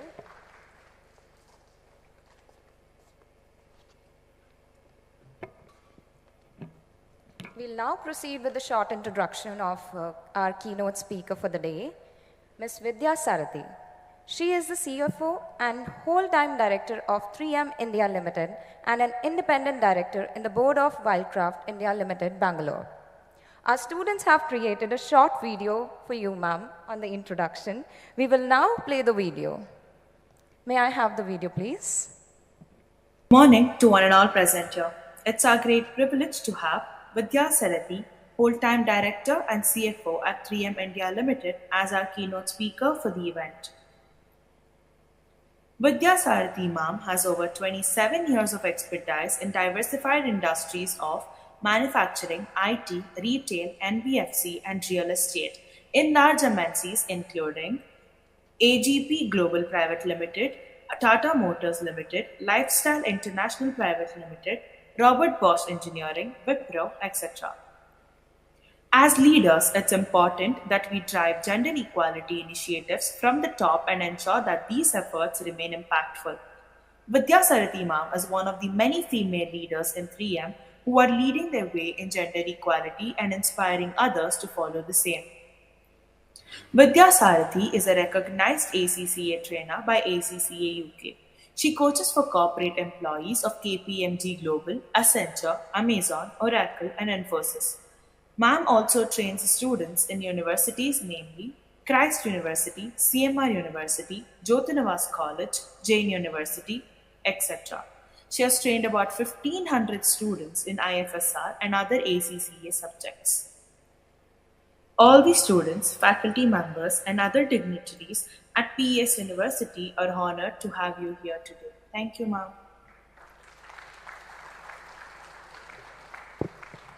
Thank you, ma'am, for joining us today to enlighten us on future of finance. May I now request the guest of honor to kindly address the gathering.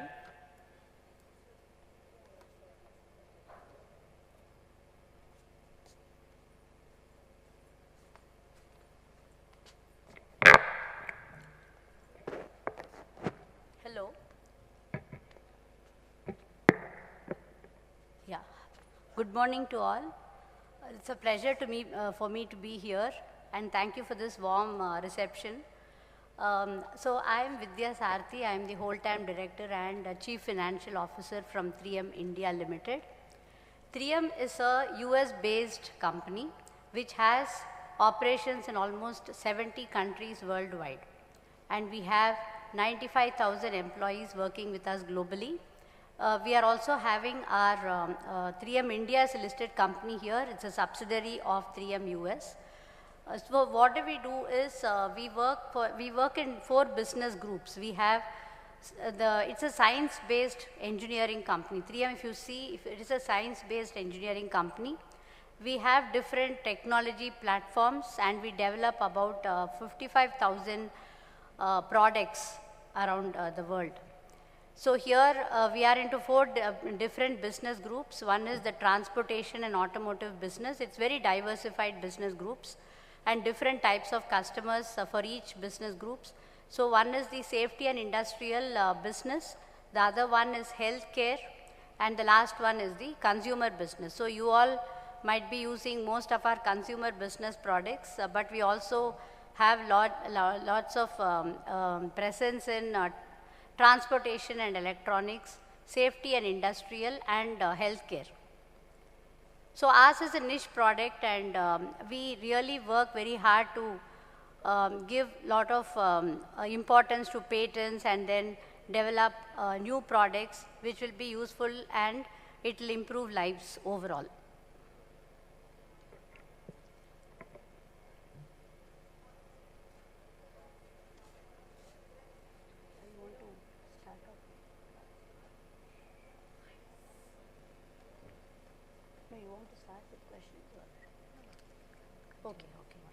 Okay, so as a professional background, I'm a chartered accountant, company secretary, and cost and management accountant. And I also did my diploma in IFRS from ACCA UK. Basically, I'm a science graduate. I did my science in chemistry, physics, and mathematics, and also a 10th rank holder in the university. So I didn't have really any clue about commerce, and no information about what is a debit and what is a credit. I just by chance came to this finance line. But then I started really liking it because it was just a try for me, joined CA without knowing what is CA, but the motivation for me was I saw many of them could not clear chartered accountancy. So I just wanted to know what it is, why it is so hard, and if at all, even if I don't do, it's fine for me because there was no pressure from my family that I need to pass and do well in my exams or in my career. So no pressure from my family, and even for myself, I just wanted to test and try how it looks and then what it can give for me. So with this, without any background, I just joined an audit firm, and there I was actually pushed to learn many things because you get your clients just coming and approaching you and asking you so many questions which you don't have any idea about, so you feel really something that you need to do about it. So it was more like a self-starter, and didn't know that we had coaching classes. I don't even remember that there were some coaching classes around. So I just started reading on my own, bought some accounting books and all that, and then started reading on my own. And then took up both the groups in intermediary at the same time. And but I really worked hard, I should say, at least like 3 to 4 months I worked hard. And I could see that I was able to get All India 13th rank in first attempt itself in my intermediary. So that was really a very motivating factor for me, and a lot of encouragement to continue further in CA. And after that, I continued, even in my final exams, I took both the groups together, even though I was advised that I should do one by one because you have all the 8 papers that you need to write together, and you all must be aware, CA, the pass percentage is 2%. That time, I think now it's improved in the intermediary part, it's about like 15 to 20%. But when we were writing, it was about 2% was the pass percentage. And the main problem in CA, what we saw was you need to get the aggregate, and you also need to get a minimum pass percentage in every paper. So that was the real challenge. So even if you're able to do well in 7 and in the last one you're not able to do, you again repeat the entire group. So that is, that really puts a big block, in your mind, that whether you start losing confidence. So why I did 2 groups together was, I just wanted to do my best and complete it as soon as possible, because once you start taking up more attempts, then you lose your confidence, and again the society doesn't know anything about CA, that's what I could see. But then they just make lots of remarks, and then you feel very, you don't want to participate in many functions, all those things are there. So you feel really not really very happy about it. So therefore I thought, let me put as much effort as possible and clear it off, so that you are out of this study part. So then therefore I studied hard for this final exams also. And then there also, but again luck also should favor you. It was little bit with me, and I was able to finish off this last final groups also in the first attempt, even before I could qualify. My articles period was over. So that was really very motivating for me. And then once you are a rank holder, you finish in first attempt, you get so much of corporates and companies with you to kind of wanting to join their firms. So I joined Bosch, I should say, which is again a multinational company. It's a German-based company. So I had an opportunity to start the IT operations in Bangalore for Bosch India. So Bosch again is a manufacturing company worldwide. It's also a very large one. So here they wanted to start the software company here. So initially I joined Wipro when I was in Bangalore for some time, but I went back to, but I wanted to be in computers itself, related to IT industry. So I went back to Bosch, they called me and I went and joined them. I had the opportunity to start this company in India. Now it has more than 15,000 software engineers working. I worked there for about 15 years, and that gave me a lot of learning. I was able to travel to almost all countries, I should say, around the world I've traveled. And also being a company secretary, I had the opportunity of working in different areas of finance. So it was not only sheer accounting, it was of course controlling, reporting, and taxation also was a very important aspect there, because we were doing software services for all Bosch Group companies worldwide. So we had this transfer pricing regulations that was also in. So taxation also was there, and lots of many diversified areas I was involved, and being also a company secretary, the legal function was also reporting to me. So I was also handling the international business contracts. So because of having this diversified work exposure, it really develops you as an individual in your professional life also. So I was reporting to the board at that point in time, and that gave me a good growth in my career. Then after that, I joined Lifestyle International, which is a very different industry. It's in retail. You all should be knowing about the Landmark Group, the lifestyle stores that are there.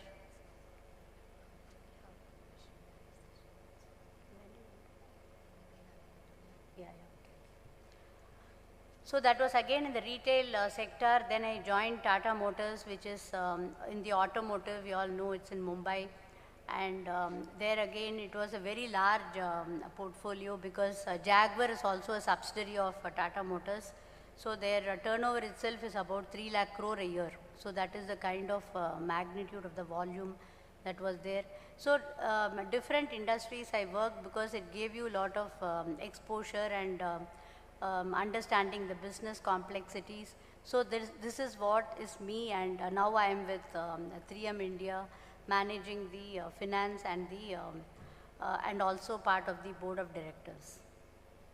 Yeah, thank you.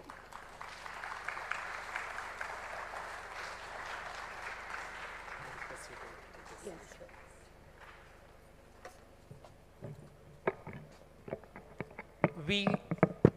We see on social media wherein it says that the success is the result of hard work and there's no shortcut for it. But today we have live example with us. I think to our students, we cannot have the best takeaway from the session than this. Ladies and gentlemen, I request all of you to kindly give a big round of applause for ma'am.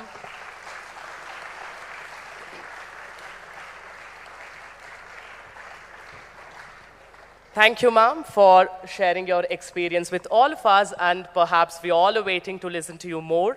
I now request the volunteers to kindly arrange for fireside chat.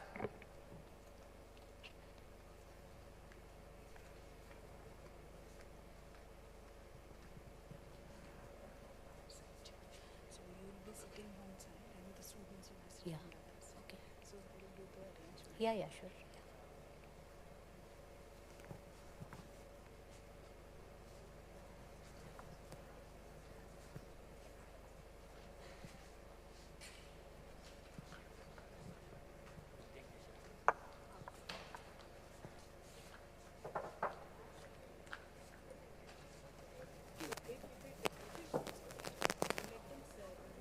So it will be like this, yeah?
Without further ado, I would like to hand over the session to our student representatives for the day, Ms. Shruti G. Patil and Mr. Rohil from BCom 4.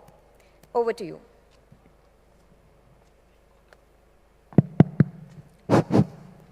Cool. Good afternoon, ma'am. It's an honor for us to share the same stage as you with, at this moment. And I'm really thankful that you took time out of your already hectic schedule to address us today. Yeah.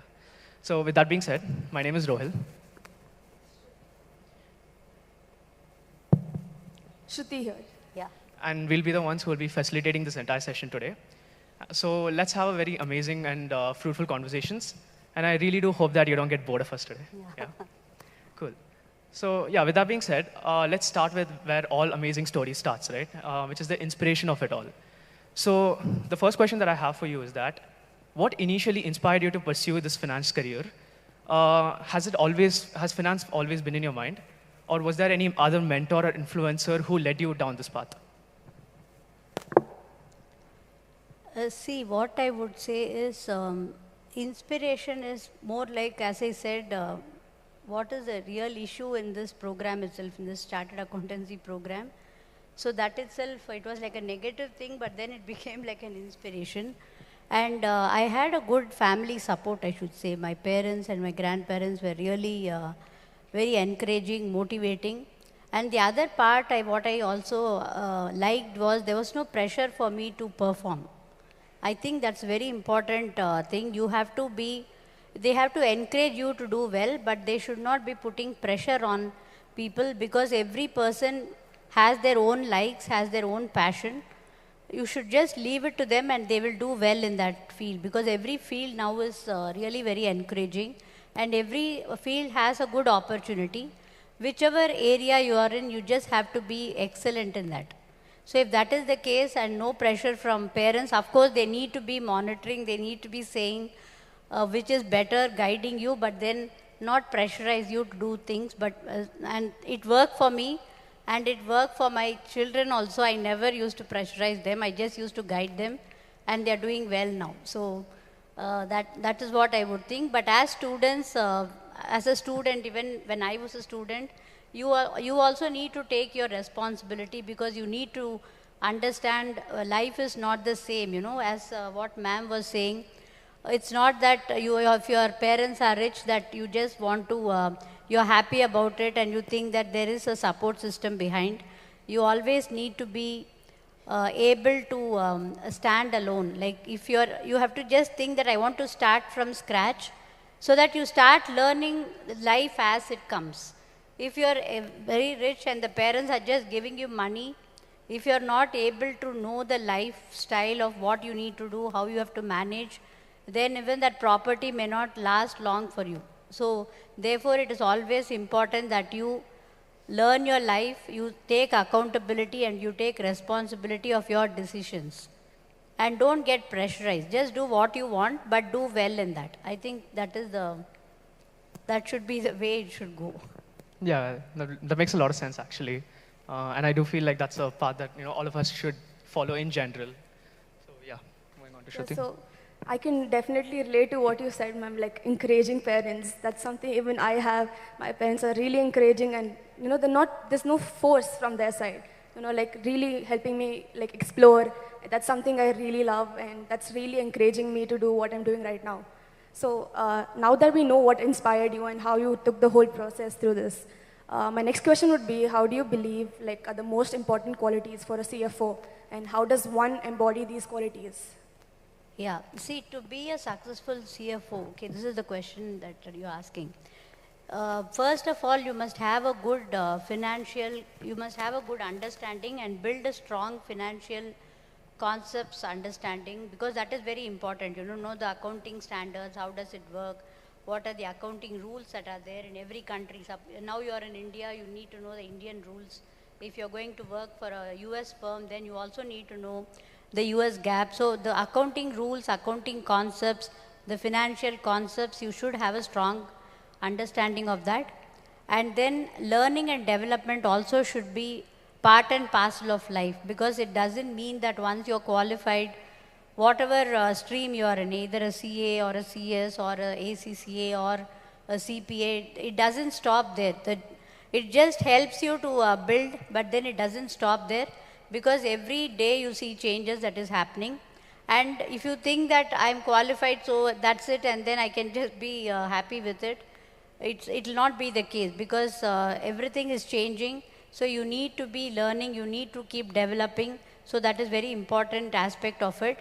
And as a CFO in a corporate life, I would think that a strategic mindset should be there. That means you also discuss, be very closely working with the business groups, business leaders, to see what are their business proposals that they are bringing, and whether it will make sense financially. For example, they may say that if we are investing such a big amount in certain businesses, then it will be very good. They can give up very colorful pictures, but then we need to really validate, seeing the risk that can be there with those proposals.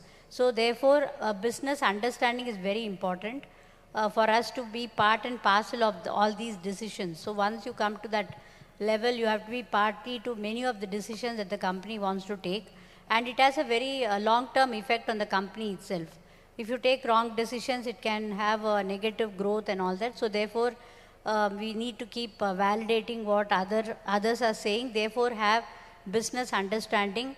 Industry, you need to know which industry you're working for and what is going on in that industry. So that's also very important. Then leadership skills. When you also need to develop your team. You have to also get them up to speed, and they also need to be up to date with their knowledge and all that. So your the team development is also very important. Collaboration with other functions. So you're not a single person, or you're not just a finance function. You need to collaborate with all the different functions that can be in a corporate.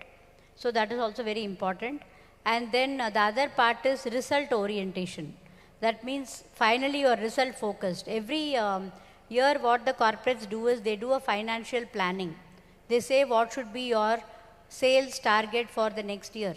Then how do you achieve the sales target? So how do you support business on achieving the sales target? So once you have the sales, then you also have the cost. So therefore, how do you manage your costs? And therefore, how do you get your profitability? Because that also is planned in advance, like what profits you must get, what is the profit margin you should strike the next year or the years to come.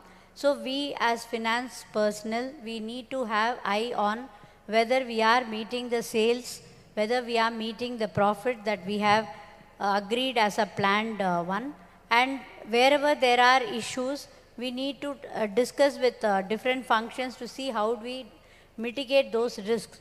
There will be a lot of risks that will come on the way. So we also have to have a robust risk management systems in place, so that we are able to know if there is some function is not able to achieve the sales, then discuss more with them what are the challenges they have, see if you can support them. So that way have a very collaborative approach, result focus. So all these things will help kind of be in that place.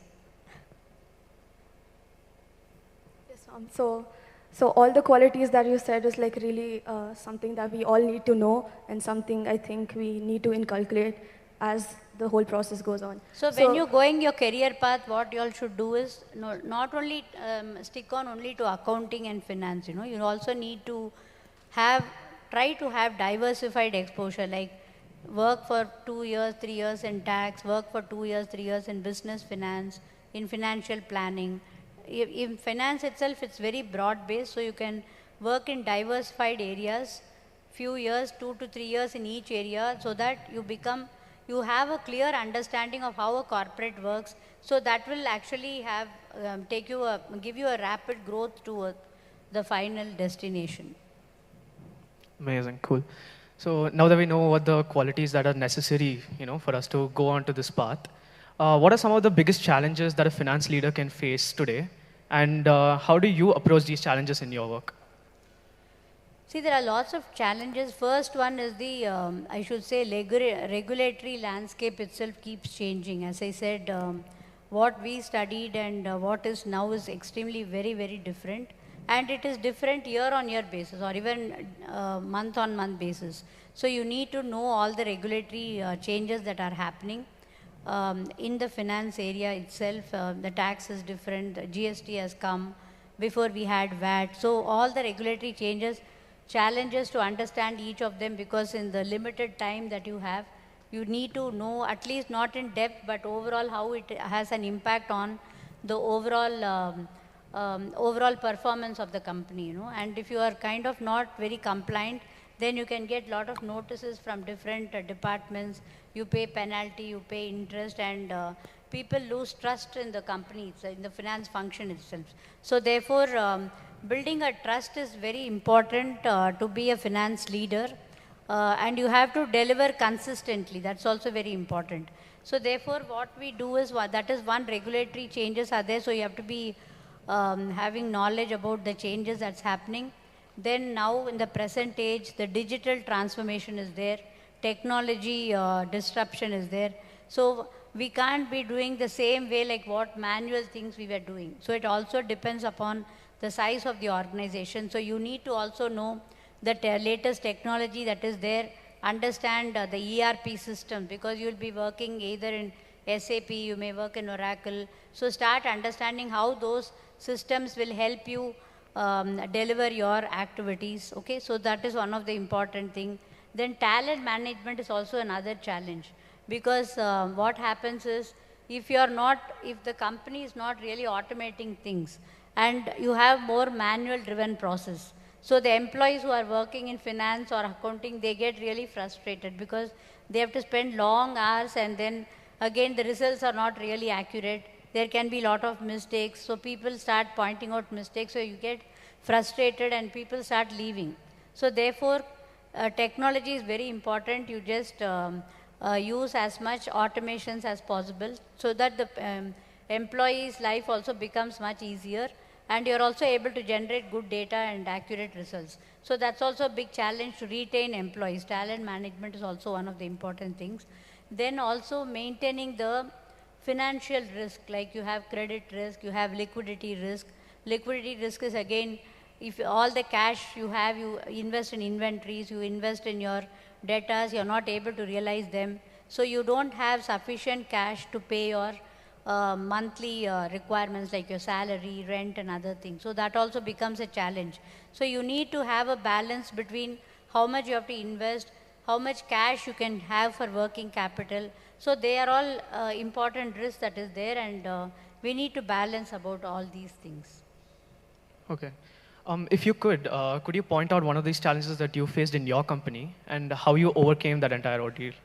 Okay, I could just narrate during COVID times what challenges we had, because as I said, we are a multinational company, and we are kind of we need to import also from other countries. So when this COVID was there were a lot of disruptions in getting the materials. We do domestic purchase plus it's a combination. So therefore, you have your commitments to your customers, isn't it? Your customer orders are there, so you have to deliver. And so many countries are closed, and the oceans, ships are not working anymore. So there are a lot of things. Supply chain is a big issue that point in time. And your costs are really hitting your roof. And you can't pass everything to your customers. So you, at whatever price you have contracted, maybe you can increase prices to save your P&L, but still nevertheless you have to have so many challenges. So we were trying to have pricing mechanisms. We are trying to build up different risk mitigation measures to protect our profitability. You know, that's how every company worked, not only our company. Every company was seeing the cost, the pricing that they should pass on to the customers. The delivery to the customers was very important. So all these challenges were there, but we navigated them one by one. And also the employees were not able to work also, come to the offices and work. The factories could not run completely, so we had to have lesser number of staff in the factories to produce.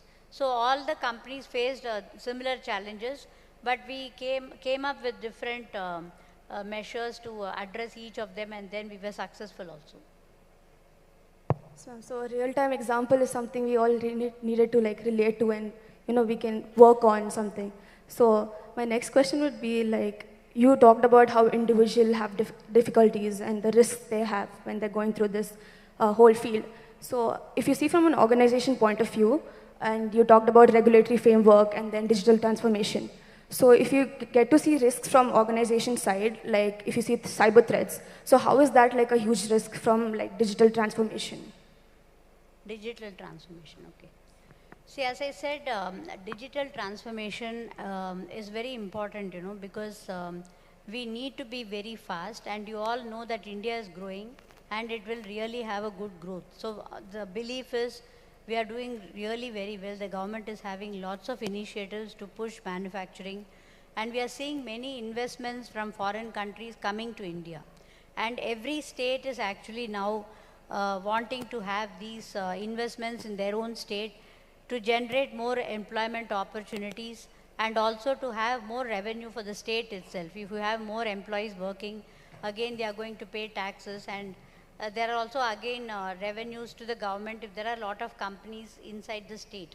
So therefore, there will be a lot of push to get these foreign investments, and we have seen India growing from 92, 93 onwards at a different phase, and now it's like new India, what the government is giving. There are a lot of initiatives given by the government, and also government spending also has increased. So therefore, all the companies will do well, and we have to be very fast in our deliverables, and the competition also will be high. So therefore, what we need to do is we need to see, we have to take the leverage of technology. And when we do that, we have to be mindful of what is going to be the investment and see it as an end-to-end process, not that do some bits and pieces and therefore it is not really helping the company. So when you see a finance transformation, this digital space, what is the goal? The goal is to see that we get that operational efficiency, we are able to reduce costs, we are able to give very accurate results, and also be real time. When any business decision is required, they need the real time data. For example, if you take a stores kind of an organization, so what you need to do, suppose we have 50 stores, so they need to know how each store is delivering and what are the products in that store is giving you profit margin. So you need to have lot of real-time reports, that is data that is required. So depending upon the industry and the size, you have to leverage technology, automate it, and see that you are, and also work along with the business groups, because finally the finance and business should work together. So it is really helpful for them. If you see the hospital industry now, you would realize that there are a lot of improvements that they have done. What improvements they have done? In the past, we used to go as patients, just sit over there, wait for somebody to call us. We spend hours together, and then we go there, and then the doctor is not there, and we take time fixing appointments. So many things was really delaying, and then if you are in an emergency slot, still you need to wait and pay for your bills. Then only you will get admitted. So there were so much of frustration to the patients already. But now if you see your engagements, you can just sit in your home and then fix a doctor's appointment. And when you are there, you are just going to the doctor and meeting him. You have insurance companies supporting you with cashless policies. And then you can really decide which doctor you want to select for your treatment. And you also get your medical reports. You have apps downloaded. You get your medical reports. You can see it. And the doctors will also be able to understand your past history. So the technology has really helped the customer experience in a medical industry. So like that, every industry is doing their level best to see how the customer experience is also taken care with the use of technology. Because if you want to have more customers, you have to be customer focused, and therefore see what are the pain points of the customer and deliver that. So all these transformations should aim with the business development, help business and then growth, and also be customer focused. So it's not a separate part by itself, it is a combination along with the company requirements. Yes, ma'am. So now that we know what were the influences that you had on the organization, so what do you think are a few of the cultural influences on the transformation in the industry? So how do you think these cultural factors affect? So if you see the cultural aspects of it, we have, if you take India for example, you have this hierarchy and authority, it's more like a top-down approach. If somebody wants to do a transformation, for example, finance transformation, they just do a top-down approach. They say that this is what we have decided, and therefore all of you all just do this. So that is one of the, it is not like consulting or taking some points from the stakeholders. That is generally not there, but it is just decided by a few people, and then it is just said that we want to do this, and therefore we want to address it like this. So it could have been better if all the stakeholders are also there in the conversation, because once we develop this ERP systems and all these digital transformation, you have to take the right things that are required for the company. It is just not that we spend money and we don't get much benefits, and there is a lack of clarity. Clarity is not there, like what we want to do. So we have to have an end-to-end thought process, have better discussions with all the stakeholders, have a transparent discussion so that we can get into a better transformation journey that we can have. So that is one of the challenges.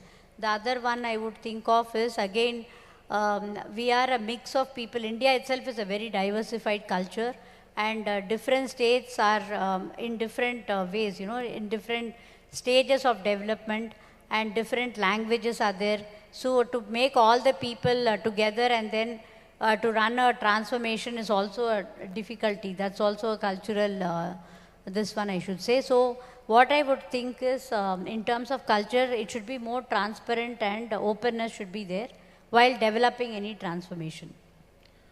Cool. Yeah, like you said, we all know that India is a very culture-heavy country, right? And there are rare instances when culture hinders development and initiatives.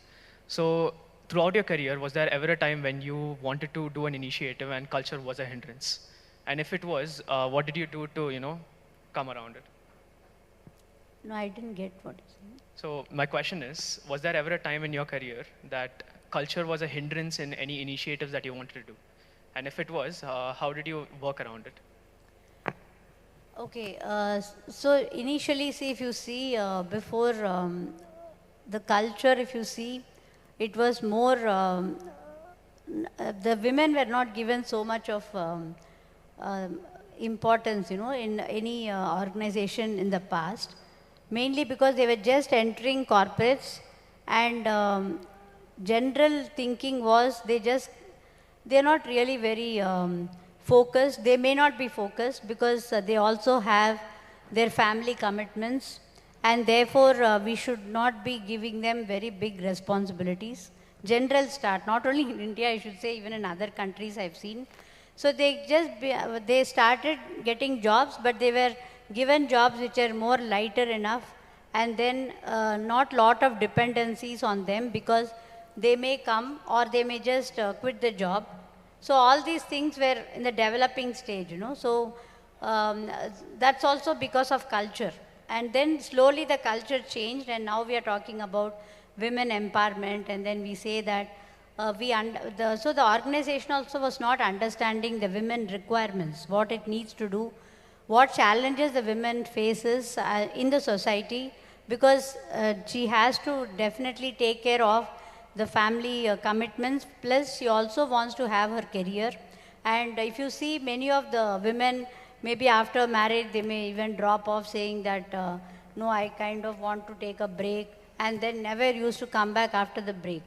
Because they have just gone to a different life altogether and then they never used to come back. So these were all, I would think, it's all cultural mindset, but then everything changed. And then women even became more confident. So they started taking more responsibilities. I also have experienced that in Germany when we used to send the software engineers. So they were really very worried to give any services taking where a women will be delivering the project.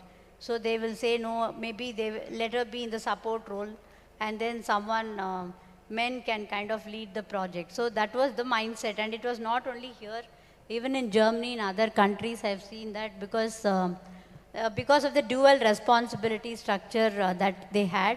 But it ended up that they were able to do a very balancing work between both the things. They were able to balance home as well as the professional life. So it changed and now it is really becoming very different and equally both are contributing and the confidence level also has gone up. Yes, ma'am. So it's really inspiring to know that we have a spot here and, sharing the same stage and then, us like women here, like everyone out here, have an opportunity to work where they want to, but with that freedom they have. So how do organizations know that they can have the right people with the same skill sets they want or skill sets and the right, talent that they're looking for? How do organizations look out for that?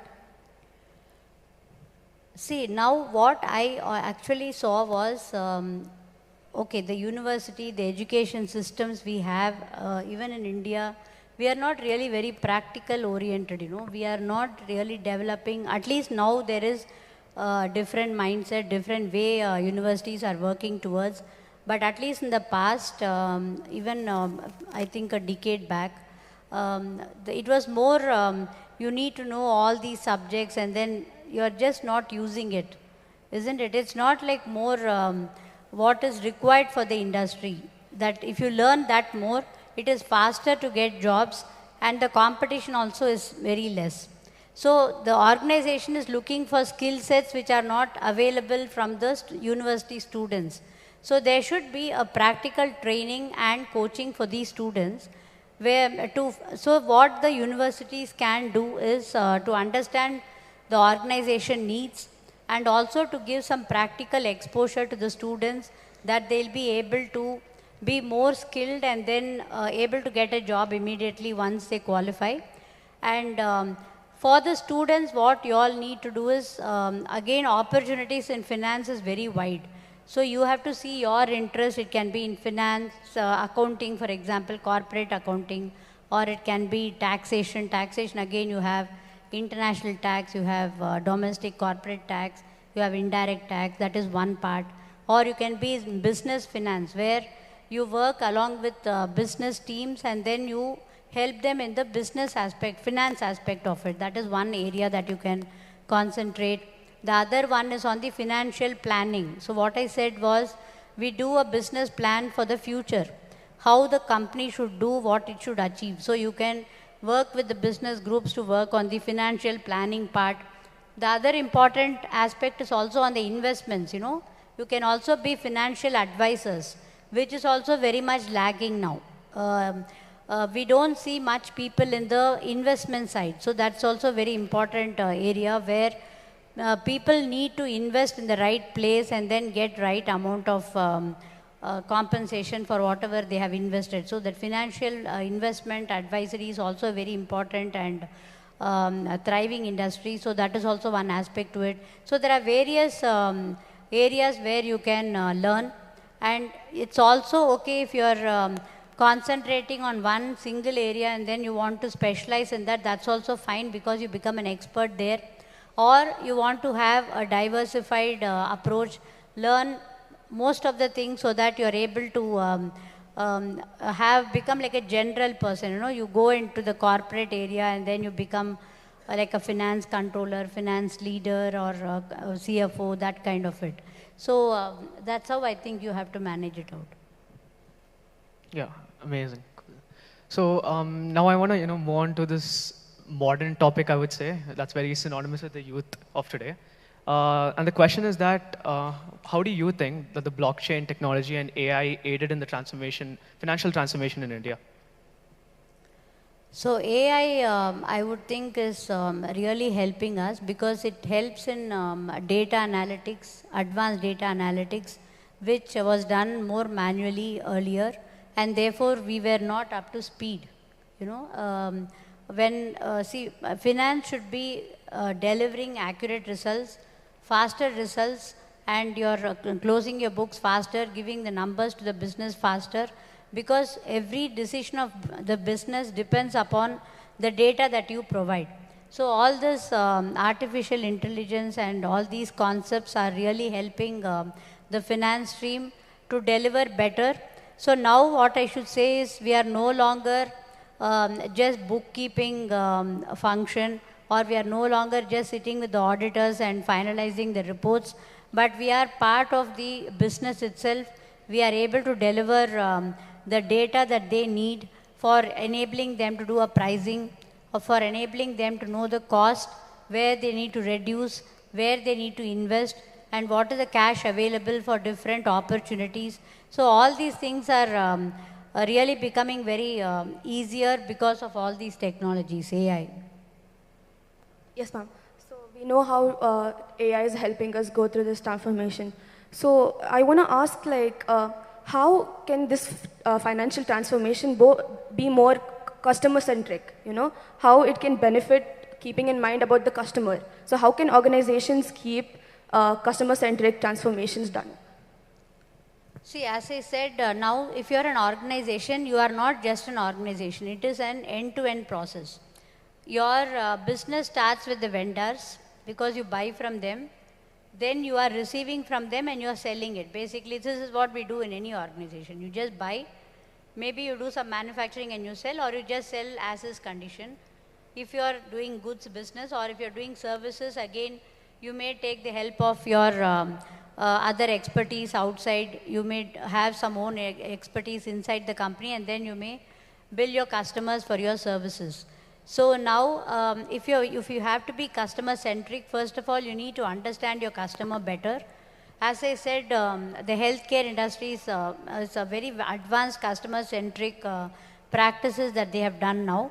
So first, understand your customer, their issues, what challenges they are facing, and see how you can help them do better. For example, even in our company, we do research and development. That is also one of our preliminary or major activity that we do, because we want to give very specialized products to our customers, so that their final end product is good.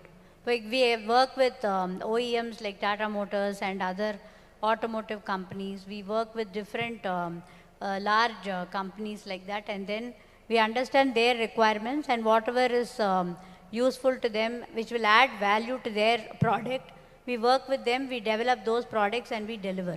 So customer centric would be to understand their pains and to see how fast you can deliver and give a value addition of your product, as well as give a value addition to the end product, to the final customer. Yes, ma'am. So it's good to know that, organizations are keeping in mind about what the customer needs and how this transformation can be like more their centric, right? So in your opinion, how do you see the future of this financial transformation? And what do you think are the challenges and opportunities that may arise in the future? See, we will be always working very closely with technology. We can't do away without technology. So we need to understand what are the developments that are there.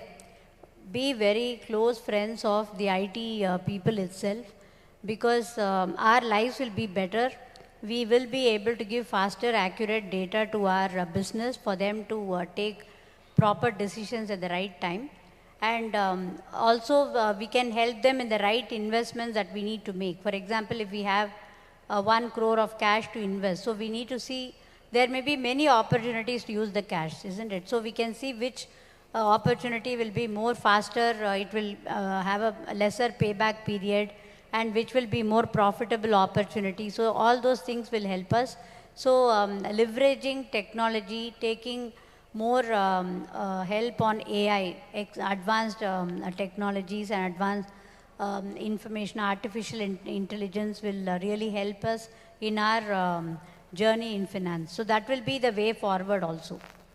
And more transparency. See, we are also talking about environmental sustenance and growth. ESG is also very important, that is growing on now.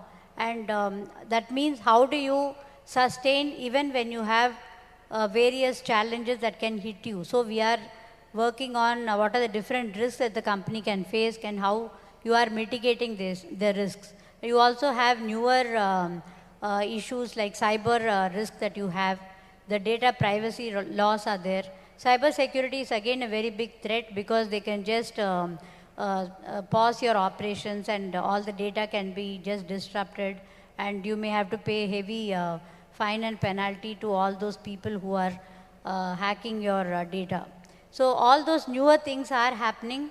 So as I said, we always need to have an eye and ear on what's happening around, and will it have an impact on our company, on our business, and how the industry is growing. All those things we need to be very watchful and also be very close to the technological developments, without which the competition will overtake us very fast. Amazing. All right then. So the next question that I have is that, when you're incorporating any new financial transformation or financial policies in general, companies tend to encounter red flags or pitfalls. So how can companies avoid these and incorporate it in a very seamless way? So you're talking about what could be the pitfalls, is it? And therefore they want to stop it. Yeah. Yeah, as I said, see, the planning is very important when you're doing a financial transformation. Planning is important. So what is the goal of financial transformation? As I said, it is to see that your financial processes are streamlined. Streamlined, it gives better accurate results. It is more meaningful to your business, and it gives a value creation to your shareholders. So end of the day, you have to maximize your profits in the right way, so that your shareholders are happy, because they have invested and they want to see the returns. They want to see the returns in terms of dividend which you pay them on a yearly basis. They want to see their share price growing. So that is what is their is a deliverable that you have as a commitment to your shareholders. And therefore, this finance transformation, when you do, you have to have all these things in mind.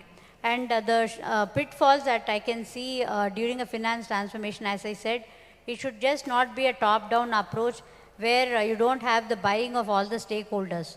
So if there is no buying, they are not really cooperating with you, they don't get involved, and they don't deliver. The other part is you don't have clarity as to what you want to do. So it's better to have an end-to-end understanding of if you want to do this, what is the result you want to achieve, and what are the intermediary steps that you have to go through, that you have to see. The other bottleneck can be the budget itself.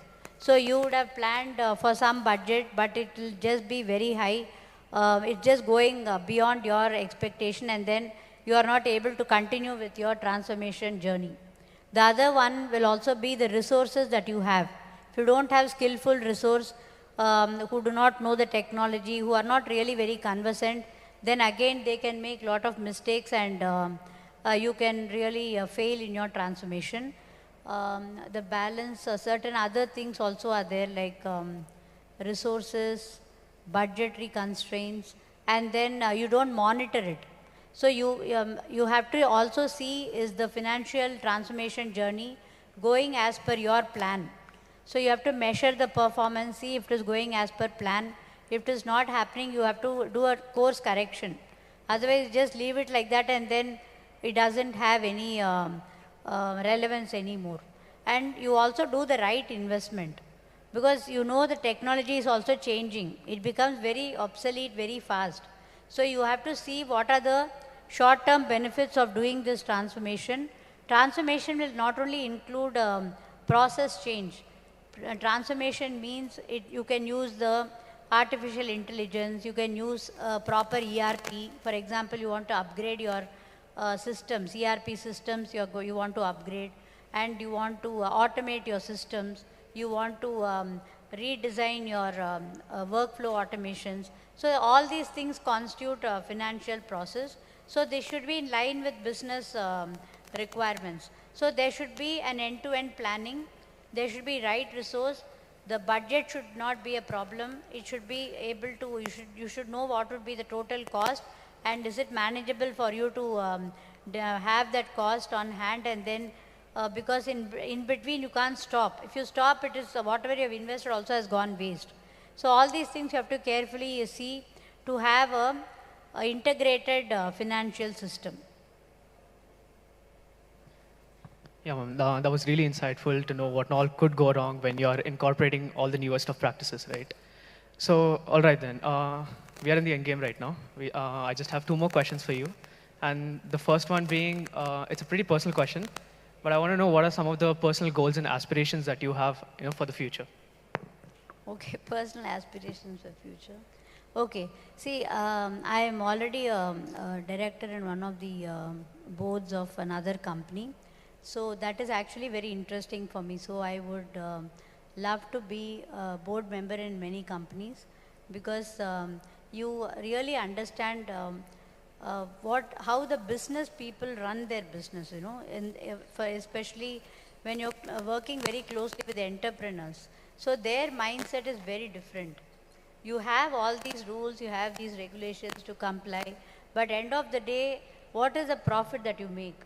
How profitable the business can be, and all those aspects. So there's a lot of learning if you are in boards of many companies. So that is my goal, that I want to be in the boards of different companies and different diversified industries, so that you get a knowledge and up-to-date information of how things are going on. So that is one of my aspirations. And also to have my own professional firm after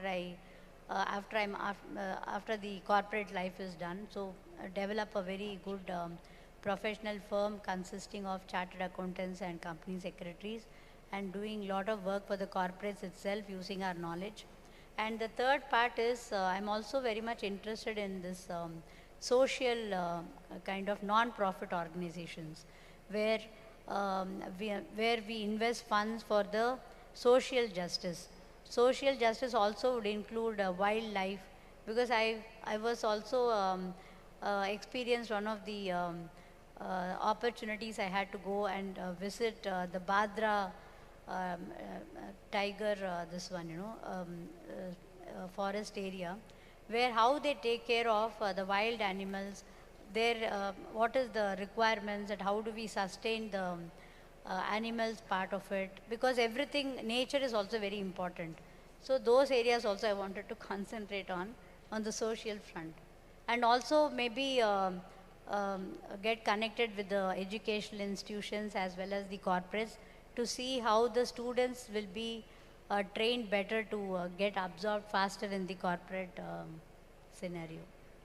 Thank you for sharing this with us today, and I'm 100% confident that you will be able to achieve all the goals that you set out for yourself. So yeah, moving on to Shruti. So, I would like to end it with something that we all were like hoping to know from you. Some advices that you could give to someone who's trying to pursue a career in the same path as you. So, what is some of the advices you would like to give us? Something that we can grow with as we go in the future. Yeah, as I said, first you make your foundation very strong, because that is the knowledge part, that is very important for you to deliver in your day-to-day life. So build your foundation strong, whichever area you are going to take. Secondly, don't leave the learning and development. Learning and development is a day-to-day involvement that you have to be knowing. And have a good networking with professional friends, and then with other companies. Have a professional network that you need to have to build your credentials. The other part is, these are all from the academic side. And learn the business also. So whatever, even though you are in finance, you should know what the company is doing, what is the business we are in. Because I've seen many people in finance also, they just come, they do their job, they are happy with what they are doing, because they get goals in finance to complete, so they just do that job, and then they are not really keen to know what the company is doing, what is the goals of the company itself, So you should be very close to the company in which you are working, understand what they are doing, what is the goals, how the company wants to grow, how you should be able to contribute. So understand business, whether you are part of business or not, understand business. And with respect to your soft skills, you should know how to communicate. Communication skills is very important. Talk to people, build relationships, don't be just yourself. You have to deal with finance folks, plus you also need to deal with other functions. Just be friendly with other functions, chat with them, gossip. So all those things are very important for net worth. Why I'm saying this, you have to be very, people should know you in the organization. If somebody tells your name, they should be knowing you. So that way you have to develop that kind of interpersonal skills. That's very important. And the other part is how you build your professional reputation, in the sense that be consistent, be determined, be focused in your work, deliver consistently. Even if you are not getting recognized, rewarded in that year, next year it's fine. But then over the years, definitely people will recognize you, and you will get the growth in that organization or any other organization. So professional reputation building is extremely important. Then you also need to demonstrate ethics, in all your behavior in the organization. Ethics, and you have to stand for yourself. Your name should talk for you. So that is also important. In your soft skills, and presentation skills is also very important. So communication, presentation skills, wherever you get opportunities, talk to people, then attend all these seminars and conferences, so that you build that network also. All these things, if you do, you should be able to do a great job and come very fast to the top line.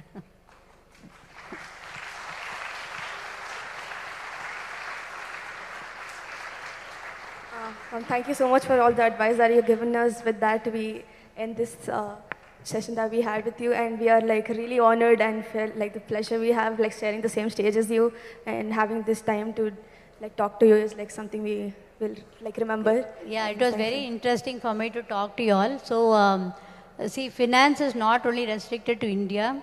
it's like whole world. So you can do CPAs if CA is difficult, just target CPAs, just 4 papers are there. And of course, ACCA is an excellent program. There again, you have opportunities in almost 175 countries worldwide. So all these things are there. Just be aware of what is there, and then you can just, global opportunities are also there. You just try to join a good company, ethical, good company, and therefore your growth will also be taken care. And for the ladies, I would say, don't drop off at any time during your this one, because career is also very important, and your personal life is also important. So every company is taking lots of initiatives to see the challenges that you all have, and also to give you that kind of comfort where you have a balanced growth. There is some portion of your life where you need to spend more time with family, but then that doesn't mean that the rest of the life you are just away from a career. So you should just, if you are able to manage that small phase of your life, I think then you will be back and then doing very well in your life. Yeah. Okay. Thank you so much. Nice connecting with all of you. Thank you, ma'am. Thank you, ma'am. We have a few ACCS students with the questions, so can we take those questions? Yeah, sure. Can we have volunteer to help them with the mic?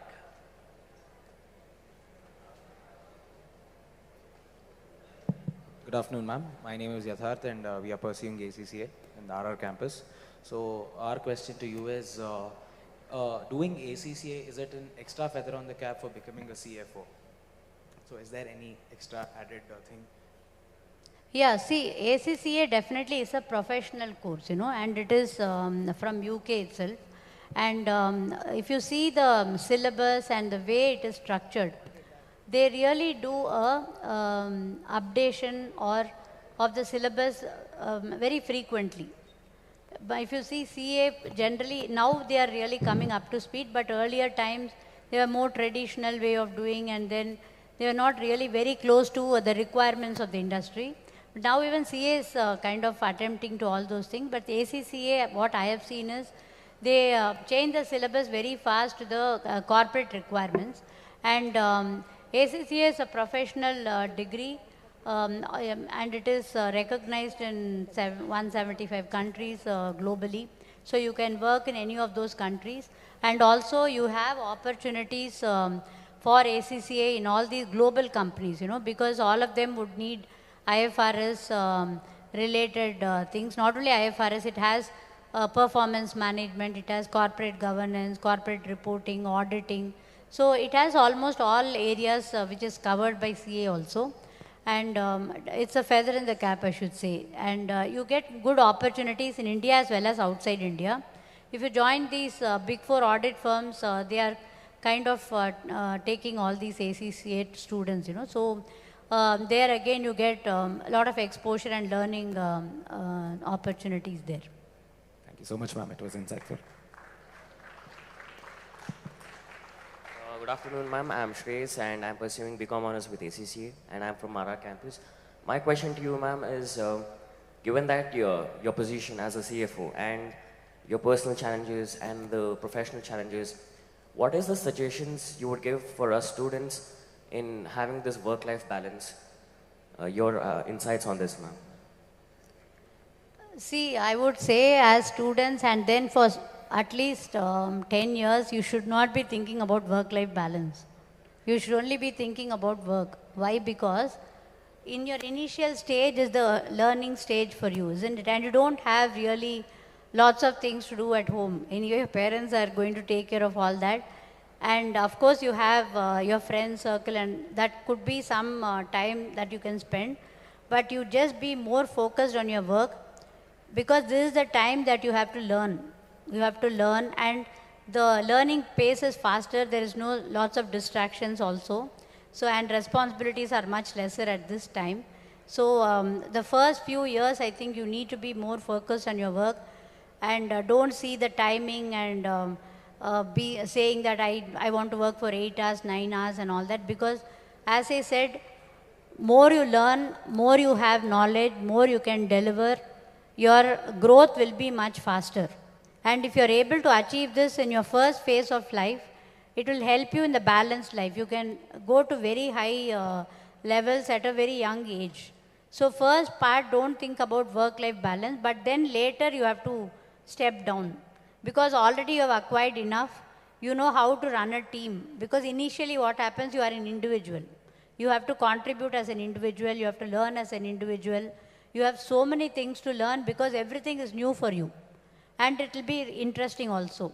But later what happens, once you get the grip of what each function is, whether you have understood that well, then what happens is, because of your consistent deliverables that you have done over the past, maybe 3 years, 4 years, 5 years, yeah, the organization gets more comfort with you, isn't it? That you will be able to deliver. You get your own confidence. Plus, the organization also gets the trust from you. Yes, that person will be able to do. And therefore, you are given people to manage. So you become like a manager. You get a team. So once you get a team, then you can start relaxing a little bit. Then you can have different percentages of work and life and how many hours you want to spend for life and how many hours you have to spend for work. So I would not prescribe one percentage throughout your life. Percentage will be very different, but that's how you have to navigate to have your good career path. Thank you so much, ma'am. Thank you. But I'm not suggesting that personal life is not important. It's extremely important because only if you're happy personally, you can do well in your job. So that's also equally important. You just have to have the right balance, which will give you a lot of mental strength. So spend time with your friends, spend time with all your other sports and games and your gym and all that is very important. Plus, concentrate and be more focused on your work in the initial years. Thank you, ma'am. Though it is too early to ask this question, we prove that our students are a little futuristic. And there he goes. Yeah. Right. Thank you. Thank you so much, ma'am, for sharing your wonderful experiences with all of our students.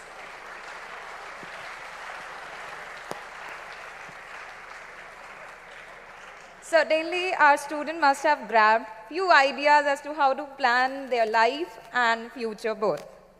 So with this, I would ask Sunil sir to please take over. Right. May I now request Professor Gnanamayi, the coordinator of CFO Summit 2023, to kindly felicitate our keynote speaker of the day. Yeah, thank you all. Yeah.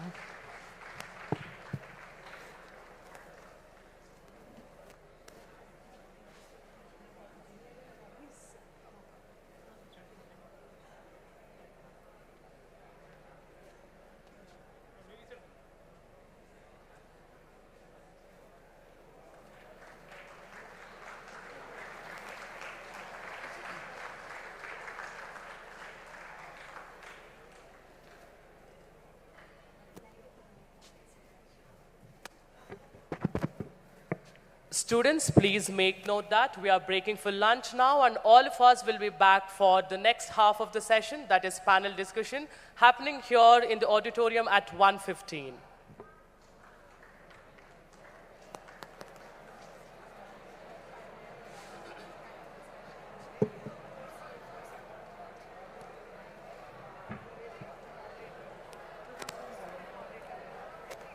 I request all the faculties and student volunteers to be here for a group photo.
Volunteers are requested to kindly be here.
Hello, hello.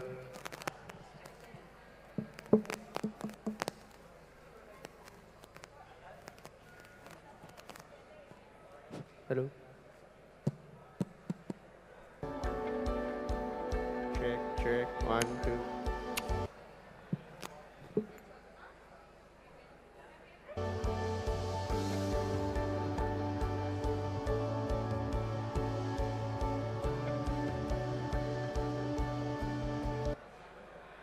PES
Students are requested to kindly settle down quickly. We will start the event shortly. May I request the RR campus students to kindly occupy the front rows. Those who are standing there near the entrance of the auditorium, my humble request to kindly disperse and occupy the seats. Faculty members are requested to kindly help students to settle down.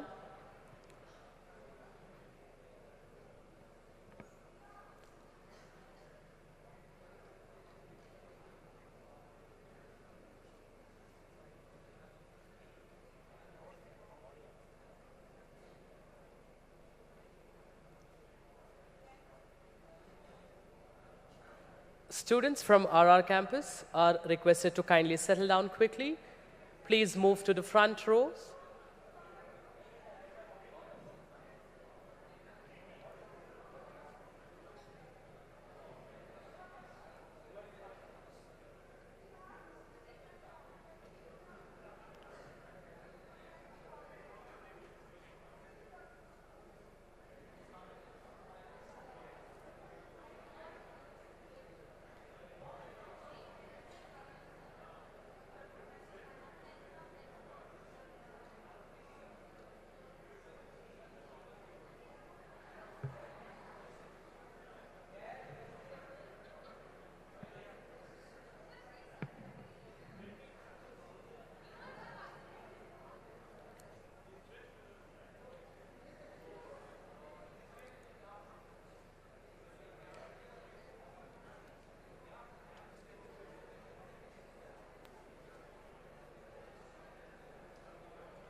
May I request students onto my left to kindly move a couple of rows front so that you can fill up the first rows.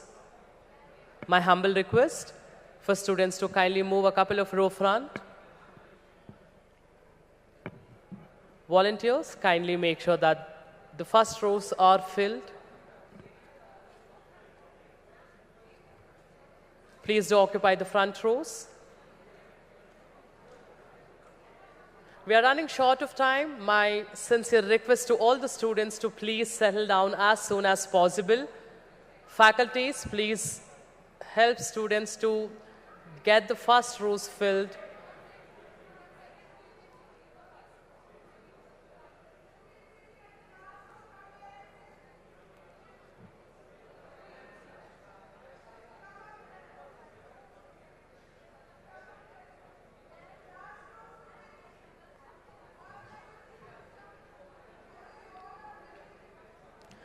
Pratik, you're requested to kindly turn off your phone.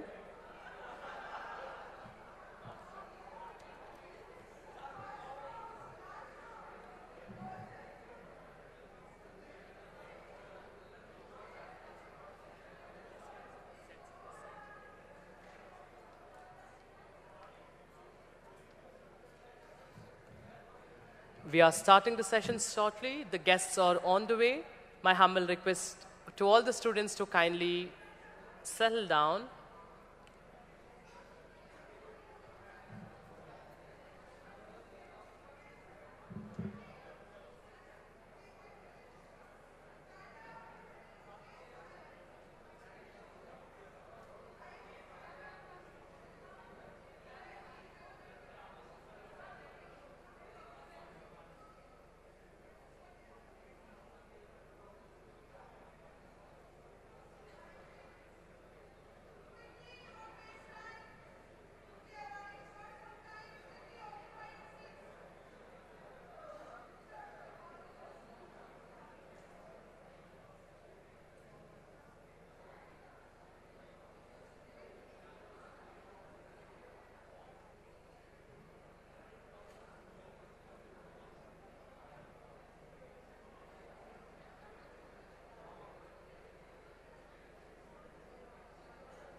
Shall we inform them?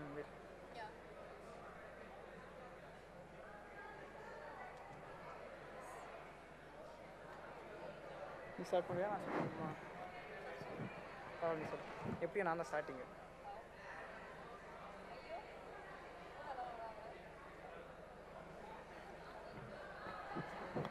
heard it. Good afternoon, everyone. I request you all to please take your seats. The guest is on the way.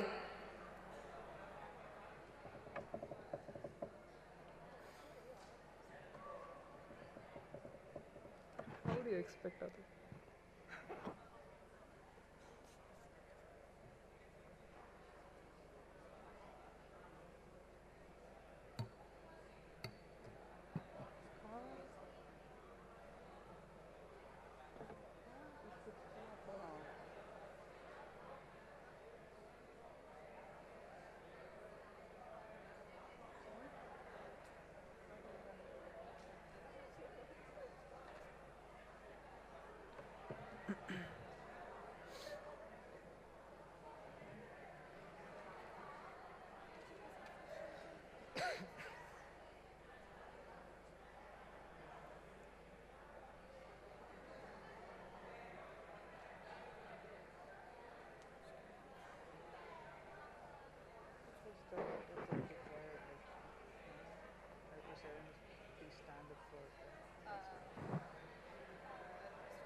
That's when people are less.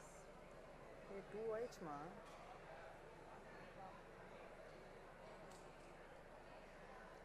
போன்சஸ்லாம் seat போட்டு உட்காந்துட்டாங்க. நல்ல வேலை.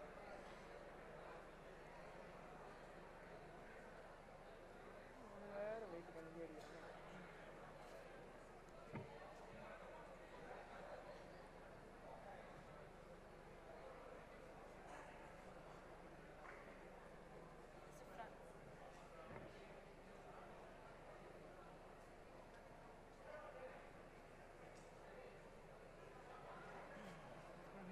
Okay, they come from that side.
We request the students to please stand up and welcome the panelists for the day.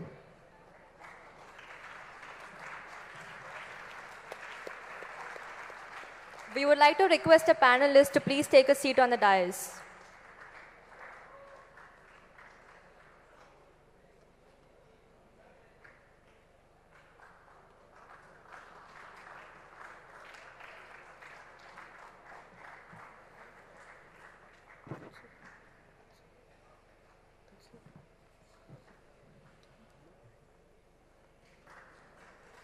Are we waiting or are we waiting? Yeah.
அதுதான் நான் உங்கள்கிட்ட சொன்னேன்.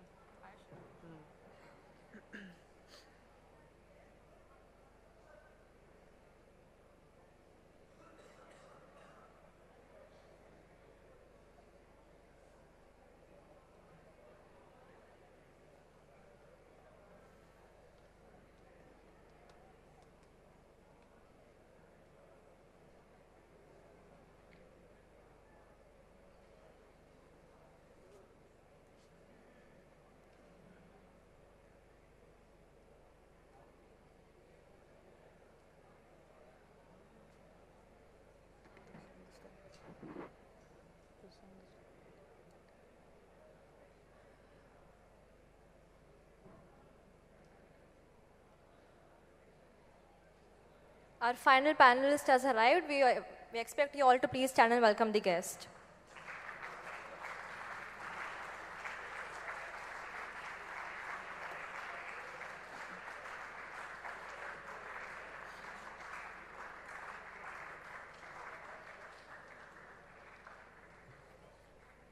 I take the liberty to quote the great Martin Luther King Jr.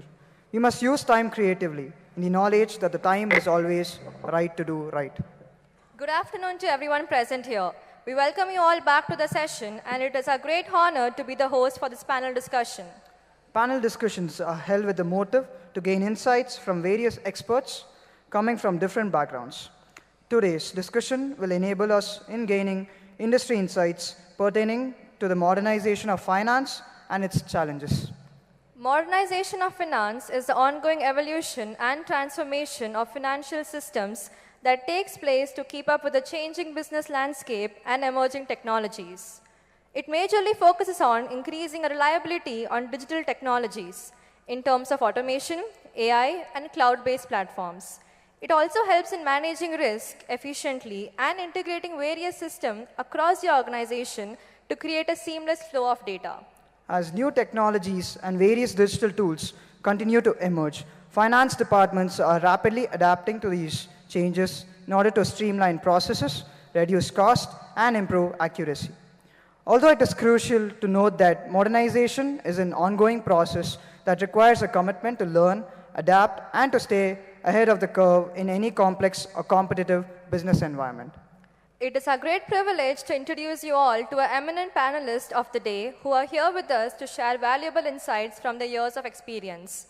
Our first panelist is Mr. Girish Kumar, who is the CFO at Prudent Square Advisory with an overall experience of 25 years in service, IT, and manufacturing industry in India. Sir has demonstrated leadership and proven record in delivering bottom-line performance improvement and value addition through strategic business partnerships. Our next panelist is Mr. Sarvesh KP, who is the CFO at Arkwell and has worked across MNCs and traveled abroad for various professional assignments. Sir is enthusiastic and passionate about starting a finance department from scratch and embracing the startup culture. He is also recognized by CFO India multiple times for his contributions and achievements to the world of finance. Up next, we have Mr. Rajiv Srivastava, who is the CFO at ITI Limited, which is an undertaking of the Government of India. He had joined the company as a General Manager Finance and has a rich experience of over 29 years. He is a qualified finance professional and is a member of the Institute of Cost and Management Accounts of India. Our final panelist is Mr. Bindu Madhav, who is the CFO at Ajax Engineering Private Limited, who is heading the finance function in one of the fast-growing concrete equipment manufacturing companies having more than 1,000 crores of turnover. Sir has previously moderated for CFO 100 and was a featured speaker in the 9th CFO Vision and Innovation Summit and Awards 2023. Now, we would like to request our technical team to kindly play the video that will give the audience more insight about our panelist.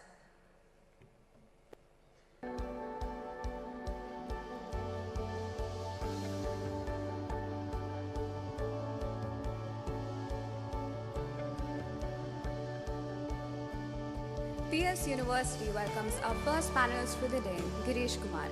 He is the CFO of Prudent Square Advisory.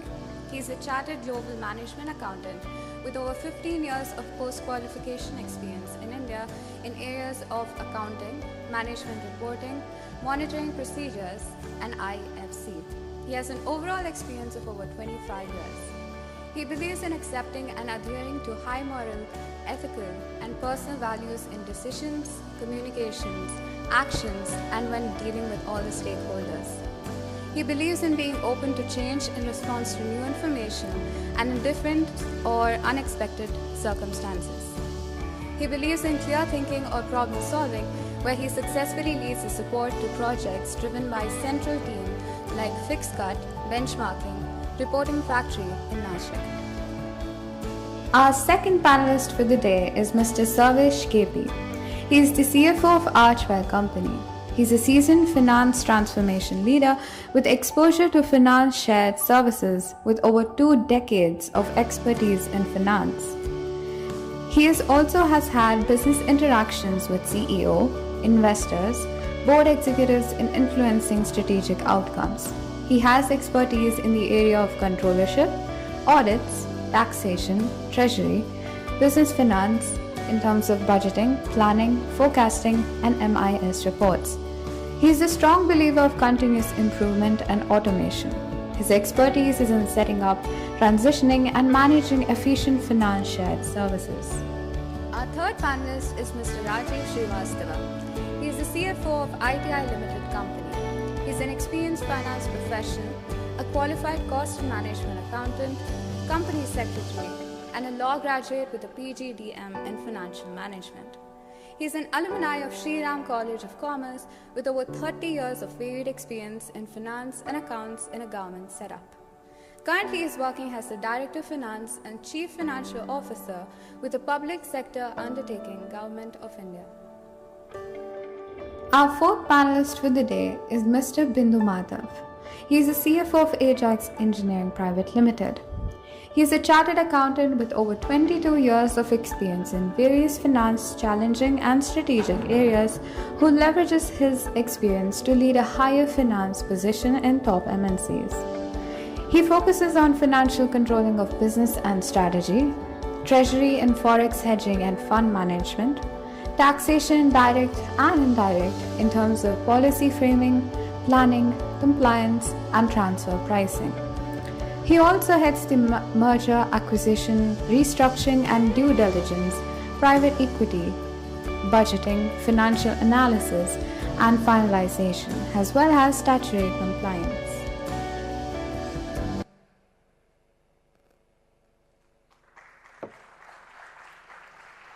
On behalf of PES University, we would like to extend a very warm welcome to all our panelists here. At last, but not the least, we would also like to welcome our very own faculty, Professor Sunil, who will be the moderator for the discussion. We request you to please take over the session, sir. Right, so thank you, Kaushik and Pujita. And once again, from Department of Commerce and Management, I welcome all the panelists, and I'm perhaps glad to have all four of you here, sir. To start off with, as Abdul Kalam told, a dream is not which you see when you sleep. It is something that doesn't let you sleep. So I would like to know what inspired you to pursue your dream career of being a CFO and what you are today. So if you could start off with it. So first of all, thanks for us inviting this eminent campus. Was really wow kind of a thing. This is my first visit to this campus, and a lot of enthusiastic students. So first of all, it's a very good this thing to interact opportunity. Thank you for that. So basically, right from the childhood, I was very good in mathematics and kind of having this thing to numbers and kind of cricket or anything. You keep the scorecard in your mind. That's how it's been kind of a thing, because at that time there were no mobiles and stuff like that. So a lot of things were in our memory, and I think, and also in my neighborhood we had a lot of people, like one of the close associate was a CFO in Kirloskar. So we had a lot of influence from those elders in the family and friend circle. So that's what inspired us, and I think as we took BCom or commerce as our this thing, then our lecturers helped us to go towards CEA or ICWA, which is CMA now, and stuff like that. So once we are got into the water, I mean, you have to swim and you have to achieve the this thing. So that is how we went on from one this thing to the other, and that's how we kept ourselves motivated and started achieving a lot. That's nice. So you mean to say that is mobile one of the factors to distract? Yeah. Yeah. So I think it's something which you have to know as well. So something which you have to achieve, make it a point that you go away from the distractive factor, and mobile is one among them. So over to you. So what do you think inspired you to become what you are today? Nice to see so many students. As I just to recollect, when based on the question, I was one of the students when during the college I used to hear this kind of seminars and other things. Now I could able to say a few words to all the students. So it is a recollecting the backward. And going to the back, when I was willing to do the commerce, as first one is the maths, that is the core interested area which was driven me to the CA course. And post to that, once the CA was, I was doing the CA, then again thought process whether I have to go for taxation or finance kind of thing. But when I was seeing the, I was going for the articles and other things, I was more working to the companies where CAs were like, they have to choose the career, whether in finance or tax. But I was feeling more towards the finance because I can work with the business, right? Where I can see what the things are going on with the company, how the things are going on to the company, how I can contribute as a person to the company through the business rather than restricting myself to the taxation. That's how I have chosen the career. That's nice. So over to you, sir. Thank you. Thanks for inviting to PES University. Yeah, I mean, it's a good question, rather interesting question. I am from a different background, actually. I started my PU, 10+2 MPC, what we call in Andhra Pradesh, mathematics, physics and chemistry, but I changed to BCom. That's the turning point for this. It was my choice.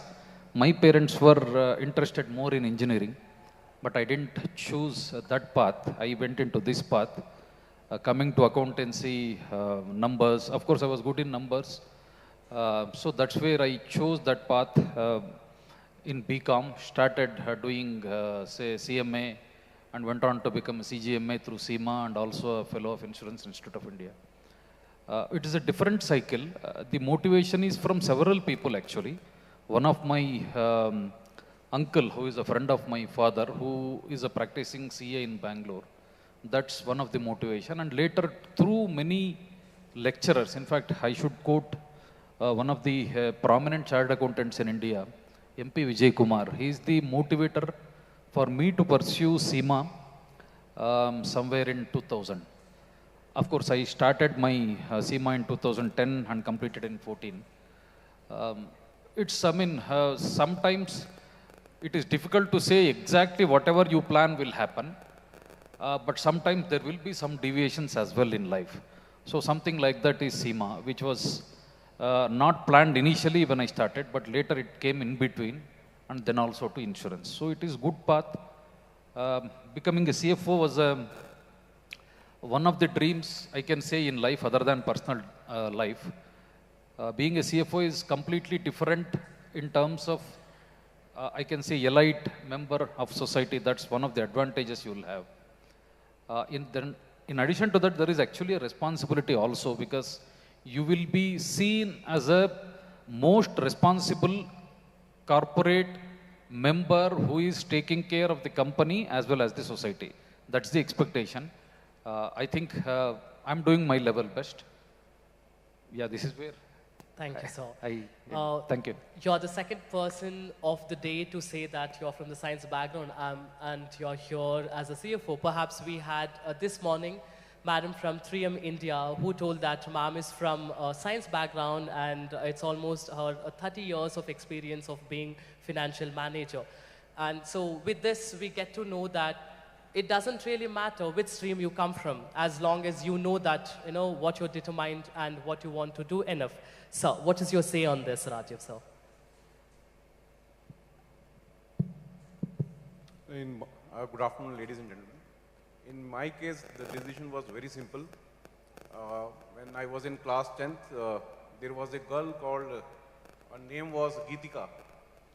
So, Geetika asked me, what next?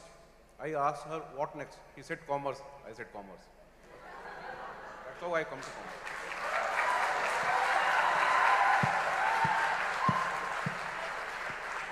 So, make sure that all boys would now find for a Deepika and all girls would now find for a Deepak, so that you would one day be here, right, addressing the gathering like this. That's nice, so.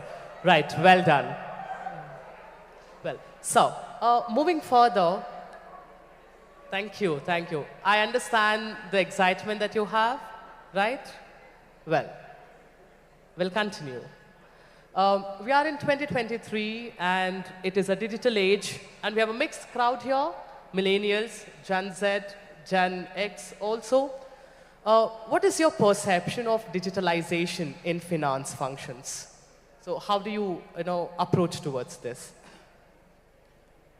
Today, if you look at the area of finance, has moved away from the traditional kind of a scorecard where you close the books, publish the numbers, and you are done. So we are no more in that era. That's actually 25% of our role. If you look at the rest of the 75% is mainly to support the business, tackle the external factors. And for these, majority of the times, you need information just like that. Management cannot wait till end of the month. For example, you get a message in the night, okay, there is some change in the US visa policy. So you will, in next half an hour, you would have received a message from your CEO saying that, okay, what is the impact? So that means the next morning when you are going to the office, you should have the answers for those. It is as dynamic as that. So if we are not in the era of now, so you are not there. I mean, it's no more a traditional finance role. And most of us, our time is, goes in supporting the business. So with digitalization and if we don't have an automation and if we are not able to get the information now, then we are dinosaurs, right? So we'll be extinct. So it is very important, like for example, if you make a journal entry today, we go scan the invoice copy and attach to it. So that is a kind of expectation and we do not have any files in the office. So that means when the auditor comes, he will we will give access to the say Oracle, SAP, whatever we use. They do the audit and then wherever they need questions, they come back. And similarly, in order to have a dynamic information, the reports or what is happening in the organization, everything has to be system driven, system enabled, and also has to be, you should be able to take decisions right away. So without digitalization, we are nowhere.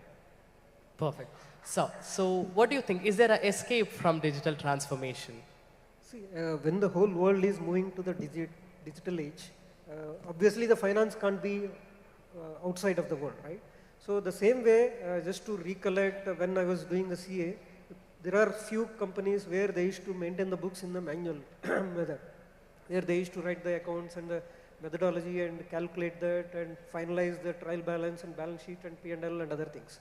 But those days are gone and now you can't even expect a small company or small firm, small business where they will do the manual books.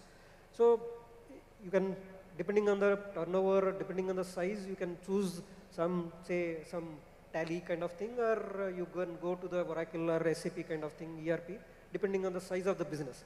But you can't rule out in total the digitalization. And second, as Sarvesh told, the main aim for finance earlier was only just maintaining books, see the history, what is the profit made in the year end and finalize that and submit the accounts and other things. Those days are gone. Now the main finance function is support the business. What is the analysis? Where we are losing, where we are gaining, where is the scope for improvement, whether market-wise, what is the strategy you have to follow. These are the things which management is expecting from the business, from the finance field. So obviously the digitalization has to happen and you can't be away with that. So, Giri, so what's your view on the digital transformation? I'm the last person to take the SEMA examination handwriting mode. It was in November 2014 I took that manual examination. Later from 2015 it's actually online.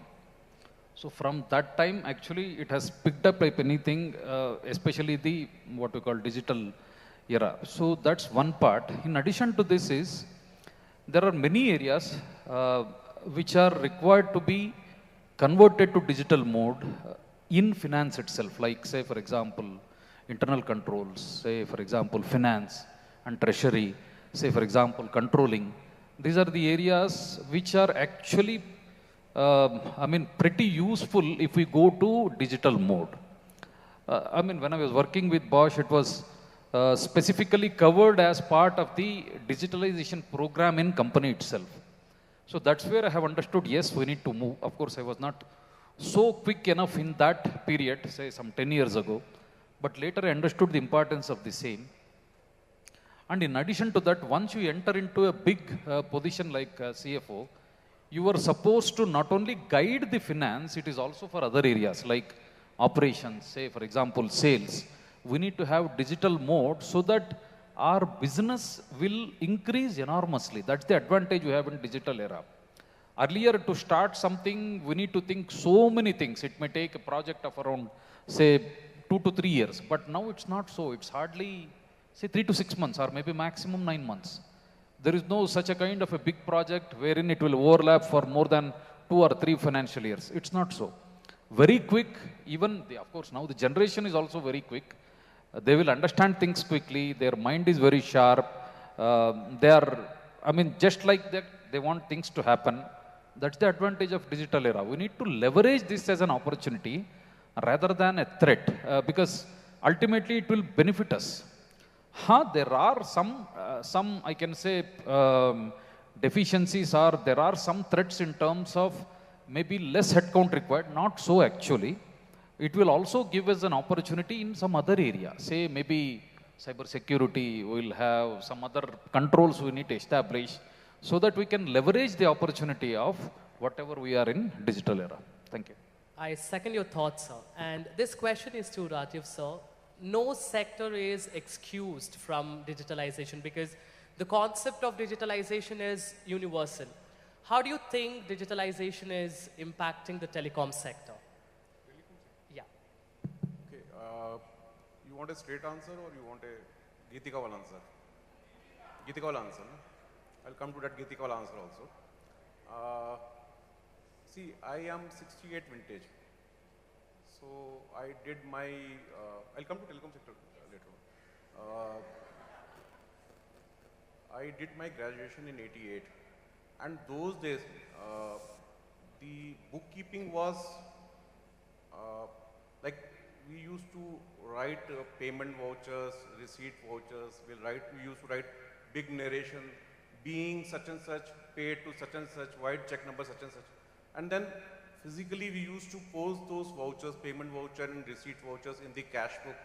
Then from cash book we used to take it to the personal ledger, impersonal ledger. We'll write IL number itna, this. Then if you go to the ledger, end of the month we'll prepare the bank reconciliation statement. End of the month we'll prepare the trial balance. And end of the year, when the trial balance gets to, when it gets tallied, it used to be a big achievement, for us. And then year end we will prepare the balance sheet, and the balance sheet would be ready. So it was giving us a lot of satisfaction, a lot of sense of achievement.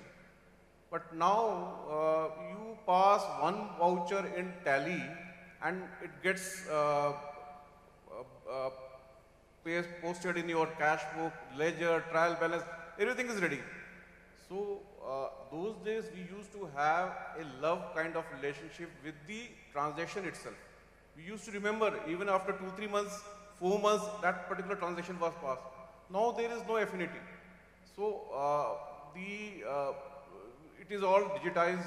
You are, into that world wherein you pass a transaction and you will forget about it because it will ultimately reach the balance sheet. So I am not very much keen for digitization. Yes, it is helpful. It gives you a lot of free time to actually spend. But only thing is, now Geetika is heading digital transformation in one of the MNC in electronicity. So I am for digitization.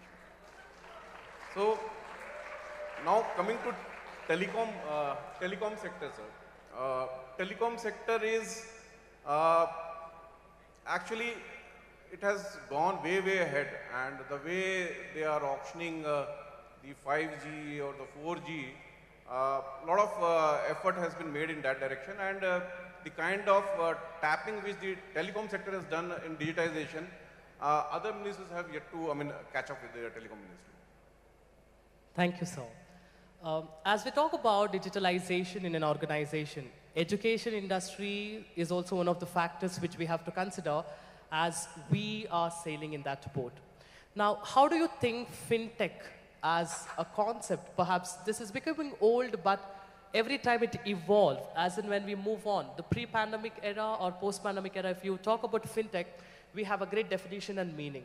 Now, what do you say to our students about importance of fintech? Or if at all, if you want to tell any courses for them to pursue, so what are the courses that you ask our students to get equipped with?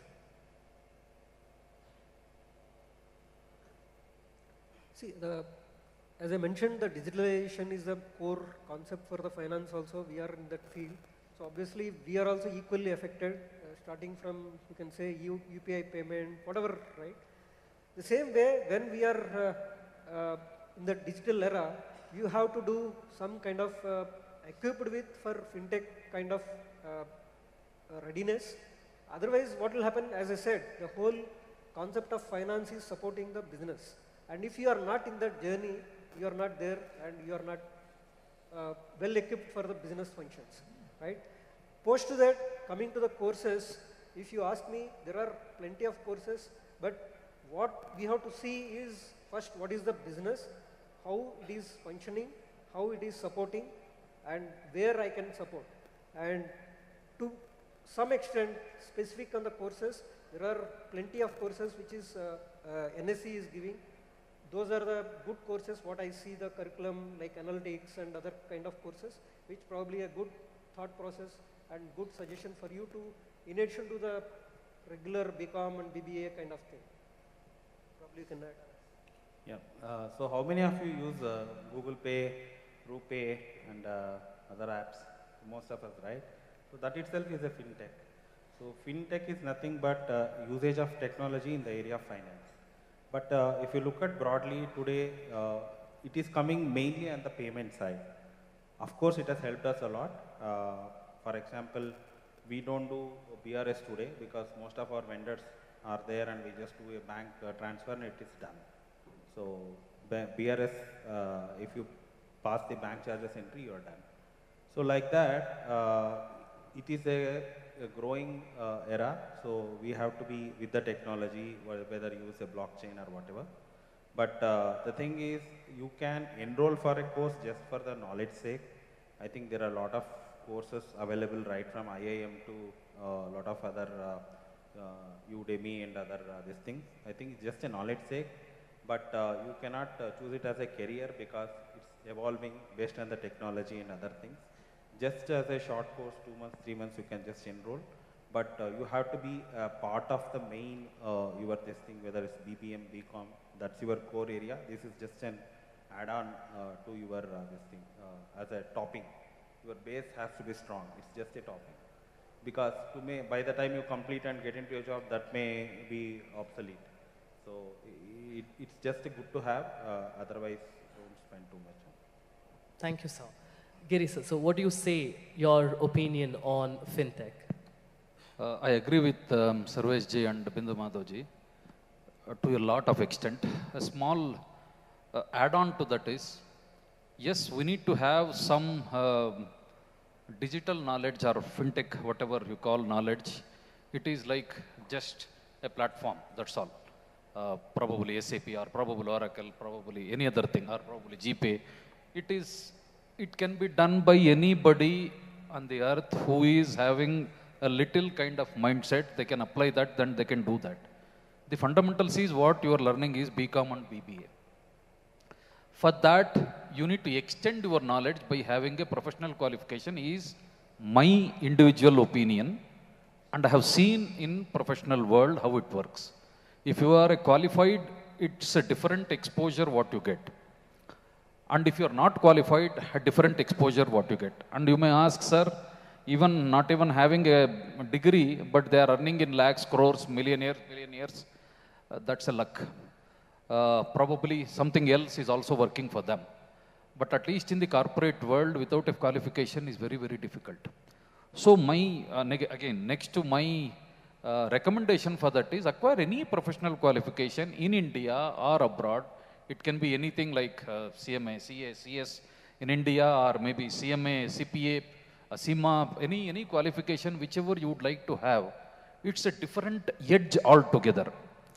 In addition to that, I will also tell you, it's not only finance or accounting qualification per se. There is something beyond actually. It's actually business qualification if you take the international qualifications. So that will actually give the business sense. See, actually skills are predominantly required for acquiring anything. One of the major skills is business skills. For that, you need to understand the business. You need to understand that as if you are the proprietor of that particular company. So then you will appreciate a lot. For that, there are some inputs required through academic or professional qualification, which will help you over a span of, say, roughly, if you are starting your career, say, from 25, say, roughly 35 years is your term of your service. So think about that. If you are acquiring at the age of 25 a professional qualification, 35 years is a bliss. So it's my take, and of course, different people will have different opinions, but it's my experience I'm saying.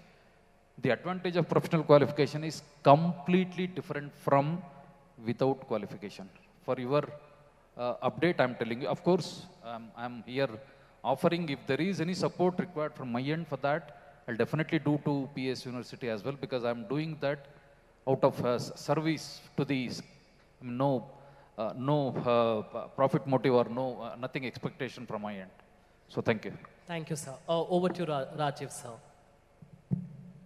You're all BCom, BBA graduates, no? BCom and BBA.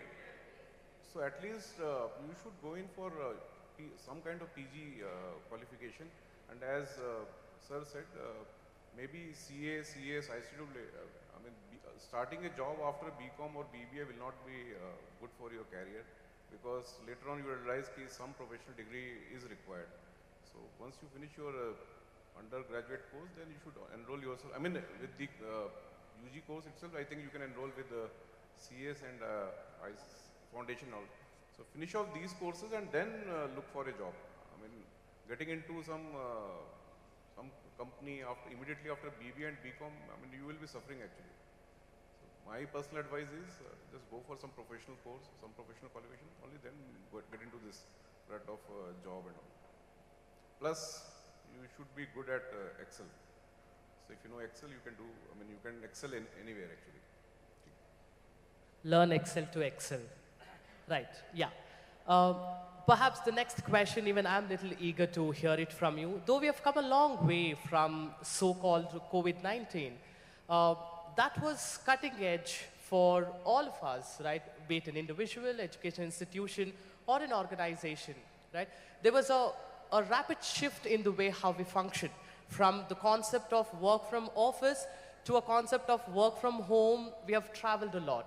So I'm a little eager and curious to know, how did you manage during the peak of COVID-19? What challenges did you have to face to actually, get rid of the pandemic?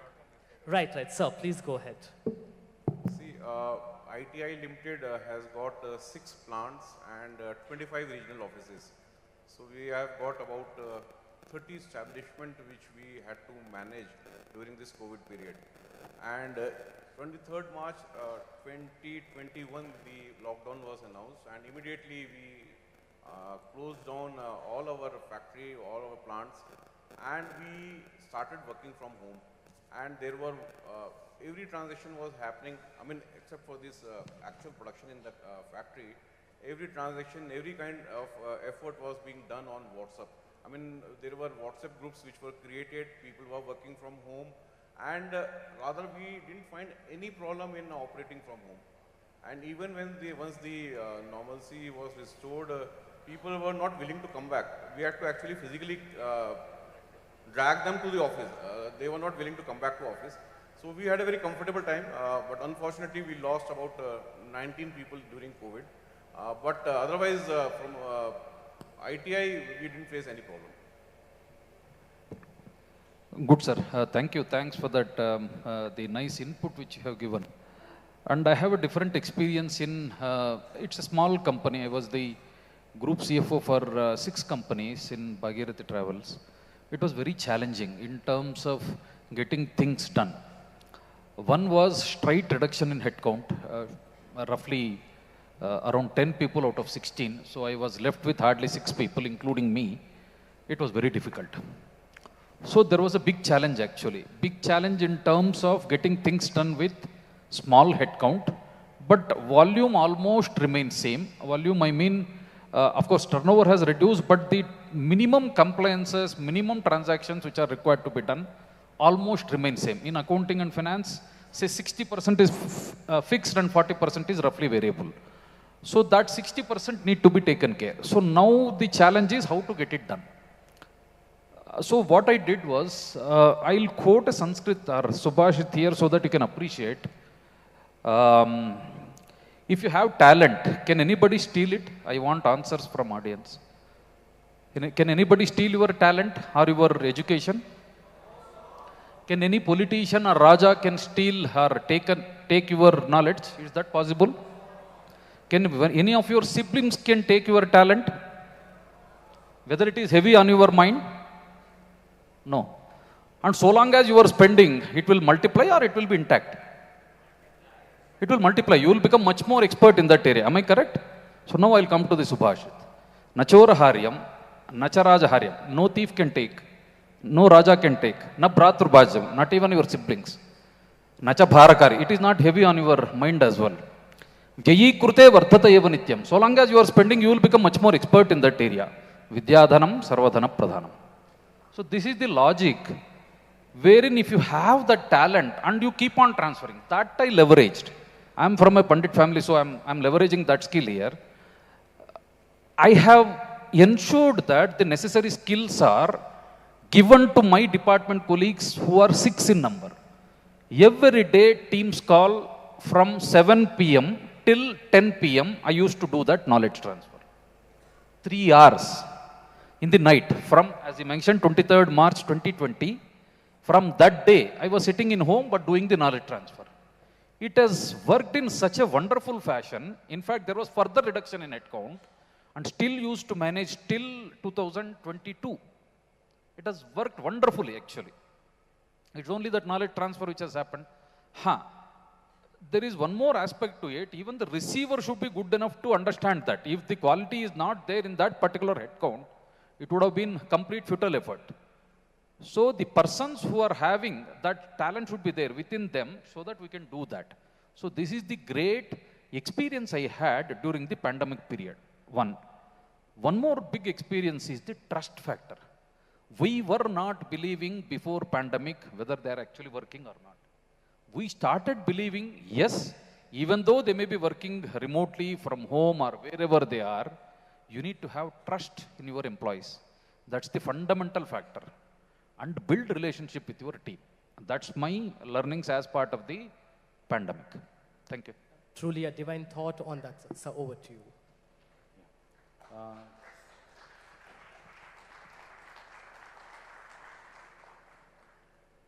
So I am from the IT industry. So the big impact we saw in the during the pandemic is like people were using both desktops and laptops. So everybody has to be given laptops. So there is suddenly a demand for the laptops, and it was sold in black. So you had to buy a 75,000 laptop in maybe more than a lakh and stuff like that. So or rent it wherever you are getting from the market, you just rent it, and then it is shipped to the employee's home. Then, as he said, there is a trust factor whether the things are working or not. Then we used to either use Zoom or Microsoft Teams to have the meetings, and it all started. But on the flip side, yes, there were industries suffered, like the food industry. Wherever the people were having hotels and delivery kind of a thing, and then the travel industry, they suffered a big time. And on the flip side, the clients who were not willing to offshore the jobs to India, they realized if an employee sitting at home on site, say in US, and is delivering, and if the same thing can be offshore to India, then he saved a huge dollars. So that way there was a transformation, and clients started offshoring to India. So that way we got a lot of business from US to India. So that is the another side. So like this, I think there are a lot of learnings, like companies started leaving the facility because you may have a 1,000-seater facility, but not even 100 people are coming. So you reduce this thing, then accordingly the all related expenses like transport and other things also come down. So there was a huge savings on the company side as well. So you have both depending on the which industry you belong to, whether you made money out of it or you had a learning or additional business, or maybe your business is completely shut down. So it depends on the business you come from. So it has its own pros and cons. Well, so over to Bindu sir, your thoughts on COVID-19. I'm from Ajax, where we are the manufacturing setup. So when just before pre-COVID the closed down, some 1 month before, during the board meeting and management meet, when I said that why not you allow work from home for the employees, considering the safety and health hazards, everyone was put down, saying that no, we are the manufacturing one, so we can't work from home. This is the thought process in the industry, right? Most of the manufacturing companies. However, it is a forced learning for the companies, where from March onwards we don't have choice, we have to close. Then we started slowly adapting to further changes, and it is a good learning factor for us, the whole company. As Girish mentioned, we invested heavily on the training for the employees to utilize the close time and other things. And second thing is, being a finance person, once the March is completed, audit and other things, where we can put all our efforts, close the books in time and other things, which is a great kind of advantage for the company. However, one more angle is, when we started working for continuously, the people started working late hours, probably till 9:30, 10, and they are like a kind of imbalancing their work-life balance kind of thing. So after that, it is forced kind of thing from the employees that they want to come to office so that they can close the laptops and go to home peacefully. So this is a learning for me. Right. Thank you, sir. Perhaps one last question from my end for all of you. With digitalization, there comes the cost of employability. The transformation from physical to digital, it leads a lot of unemployment opportunity. Now, what would you like to say to our students if you have to hire in future, if you have to produce n number of CFOs from the crowd? How do you suggest students, or what do you suggest students, that what should they have to do to not to have a notion that the transformation or digitalization will take away their jobs? Not necessarily taking away of the jobs at all, in my opinion. There will be something else which will be coming up in the world. Say, at least when I started my career, say somewhere in 97, 25, 26 years back, I never thought that I will be like this. But yes, there will be something new which will be coming up in the market. You need to grab that as an opportunity. That's one suggestion I would like to make. And again, stick to fundamentals. If you are ethical, if you are strong in integrity, if you are having the necessary skill sets to manage the management as well as the other stakeholders, you are fit enough to enter anywhere in the world. Nobody can stop your growth. Nobody can stop your whatever you would like to achieve in your life. That is possible for you. Fundamentals should be strong enough. And now, I will also tell you, it's the relationship which matters. As you progress your career, it's the relationship which matters. It can be in a very small way with anybody, whomever you are dealing with. If you can establish a relationship, your careers are taken care. Trust me, it is my experience, I am telling you. It is possible, and you will do wonders in your career. You need not restrict yourself. Sky is the limit for your growth. It's only that fundamental values you need to retain. Even though you may be little less in terms of the quality of education, that's perfectly okay. If you are a good person, fundamentally ethical, fundamentally having the integrity, right skill sets to manage the stakeholders, that's sufficient for you to grow in your career. Thank you. I agree with Shri Girish that opportunities will be there, but only requirement is that you have to arm yourself in other areas of you should, and not as a commerce graduate, you should not restrict yourself only to the commerce field or the finance field. Look for other fields also where you can progress. Not in the sense it will be an addition kind of thing, see how the projects are managed, how the projects are executed, and how can you cut down on cost. So there will always be a relevance of yours. But on the other hand, I mean, other day I'm in a WhatsApp group run by company secretaries, secretarial departments. So there I have seen one interview wherein one company secretary has given a presentation on Chat GPT, the latest one. And the way he was explaining that maybe the Chat GPT kind of applications will take away some of the jobs. In the sense, the Chat GPT was able to draft your board resolutions perfectly, can ensure your statutory compliances, and can actually reduce the burden of compliance on the company secretaries. So these kind of things are likely to come. A perfect board resolution, sir. Whatever you want, sir, it will draft a board resolution for you, sir. You just have to take it to the board and get it approved, sir.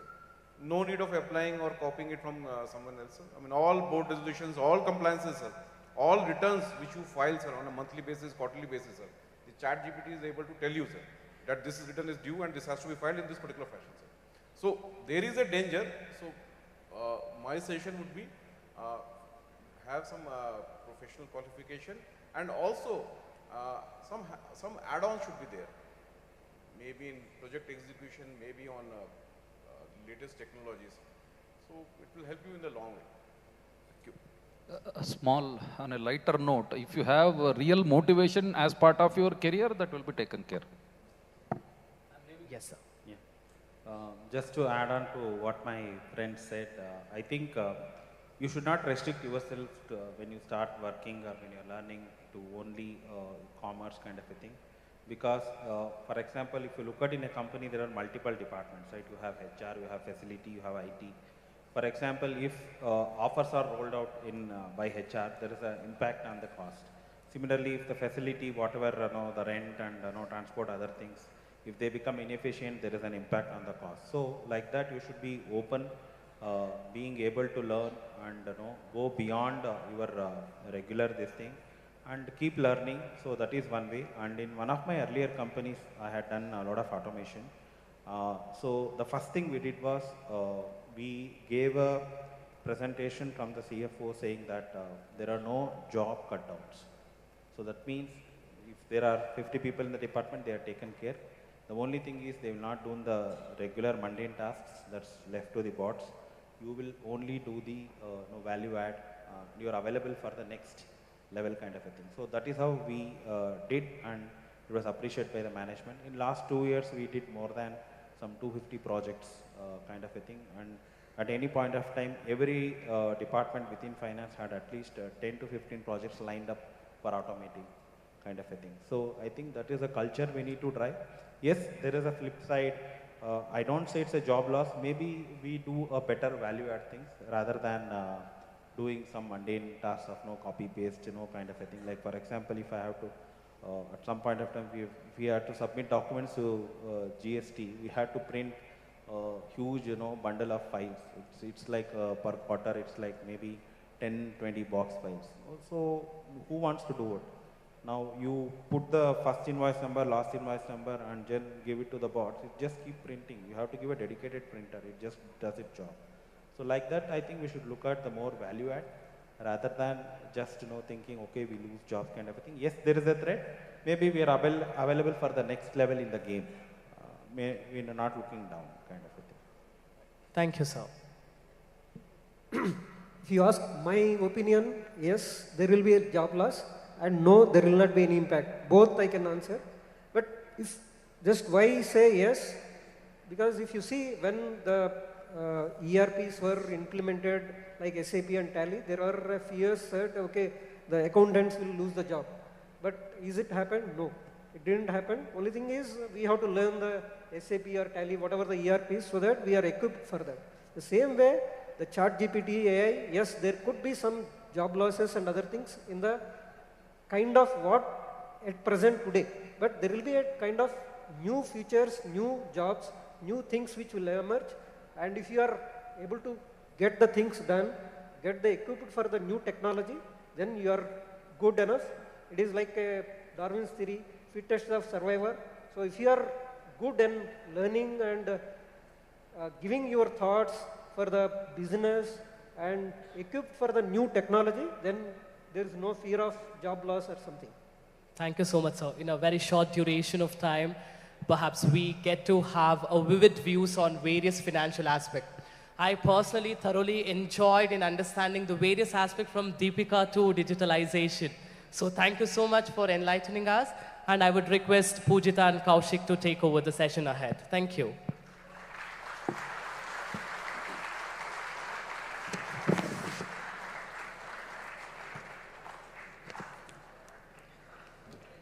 There was quite an interesting session. I'm sure students had a great time connecting with the panelists and learning important points on how to stay relevant with the current financial trends. We would like to thank the panelists for sharing their insights and experiences regarding the evolution and modern techniques in finance, and also our moderator, Professor Sunil, for bridging the gap and giving us various conclusions from the session. We would now like to call upon Dr. Suresh A.S., Chairperson of FOMC, PES University EC Campus, to felicitate our panelist, Mr. Girish Kumar.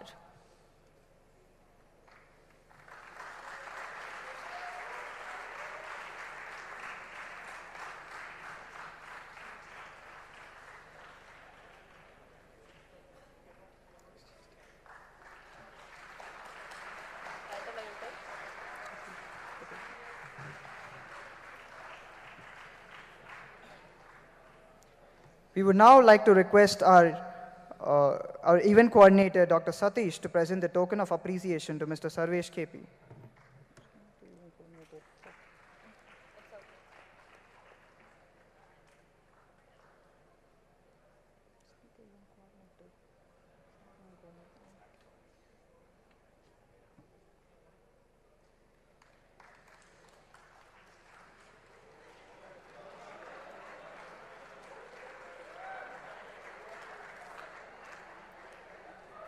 We would now like to call upon Dr. Rupa Sarkar, Faculty of Management and Commerce, to felicitate our panelist, Mr. Rajiv Srivastava.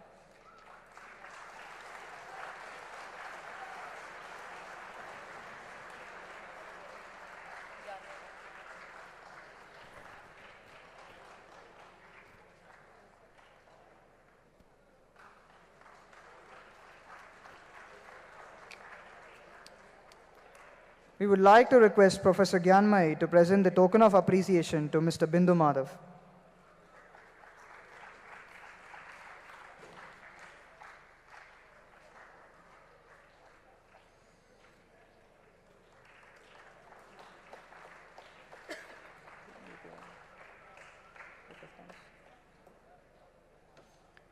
We would now like to call upon our beloved faculty, Professor Chetna Jha, to kindly deliver the vote of thanks.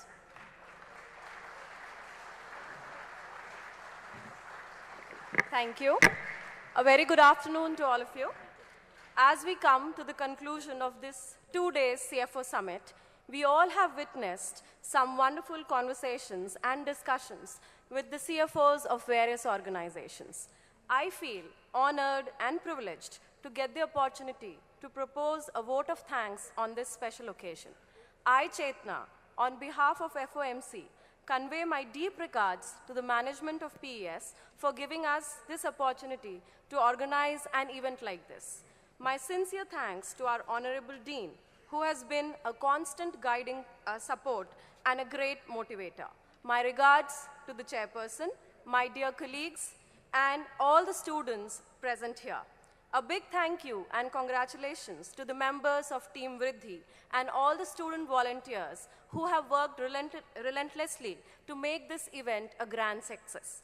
A special mention to Professor Gyanmai to be the driving force behind it. I extend my heartfelt gratitude to all the delegates who graced us with their presence and knowledge. Thank you so much for finding time for our students. We would be looking forward to many more such associations. Thank you so much, sir, to be here. Last but not the least, thank you to the Almighty. Once again, thank you to one and all present here. Hope you all had a good time. Thank you so much.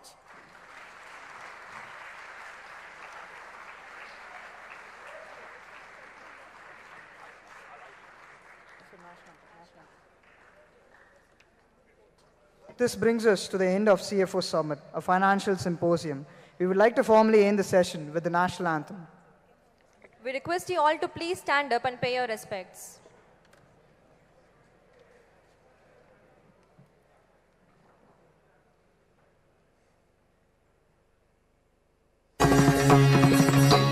Namah Shivaya.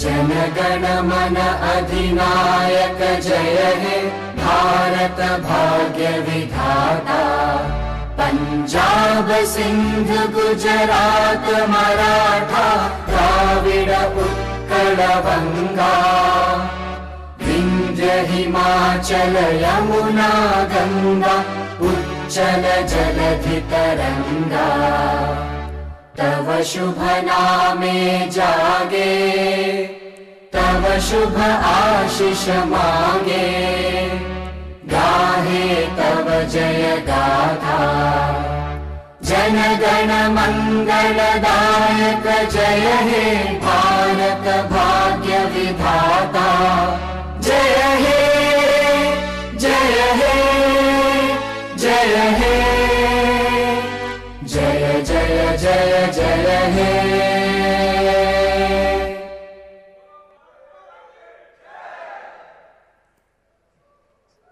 Now we'd like to call upon the faculty members and the volunteers to the dais for a photo session. Guys, please hurry up. Volunteers, teachers. Arhan.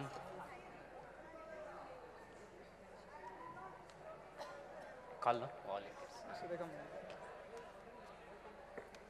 Yes, students, please do not disturb the seating arrangements.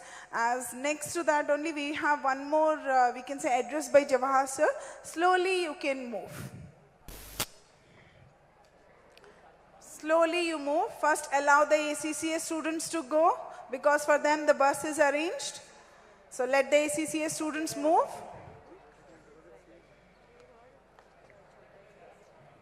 Volunteers, please come. Yes, students, don't hurry up. You can go aram se. Let the ACCA students move. Rajvardhan. Yeah, all the students, volunteers, please come on to the dais.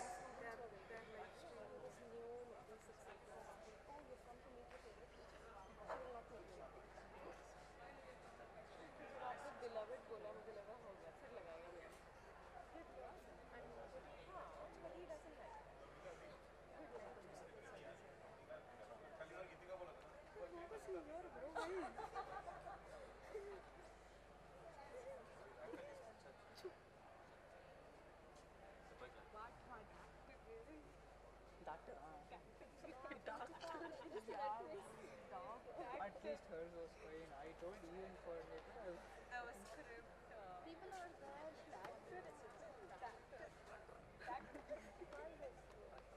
Yeah, no. One more. This much time.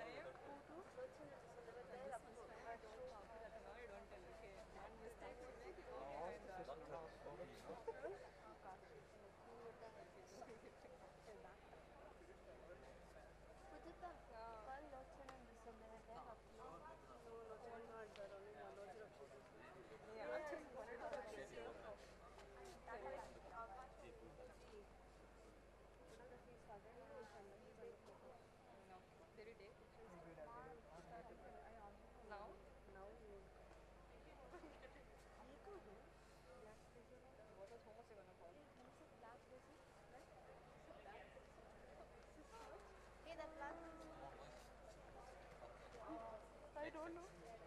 They're leaving. Go. Khalida, come. I don't want to sit down. Oh, so picture only I was calling.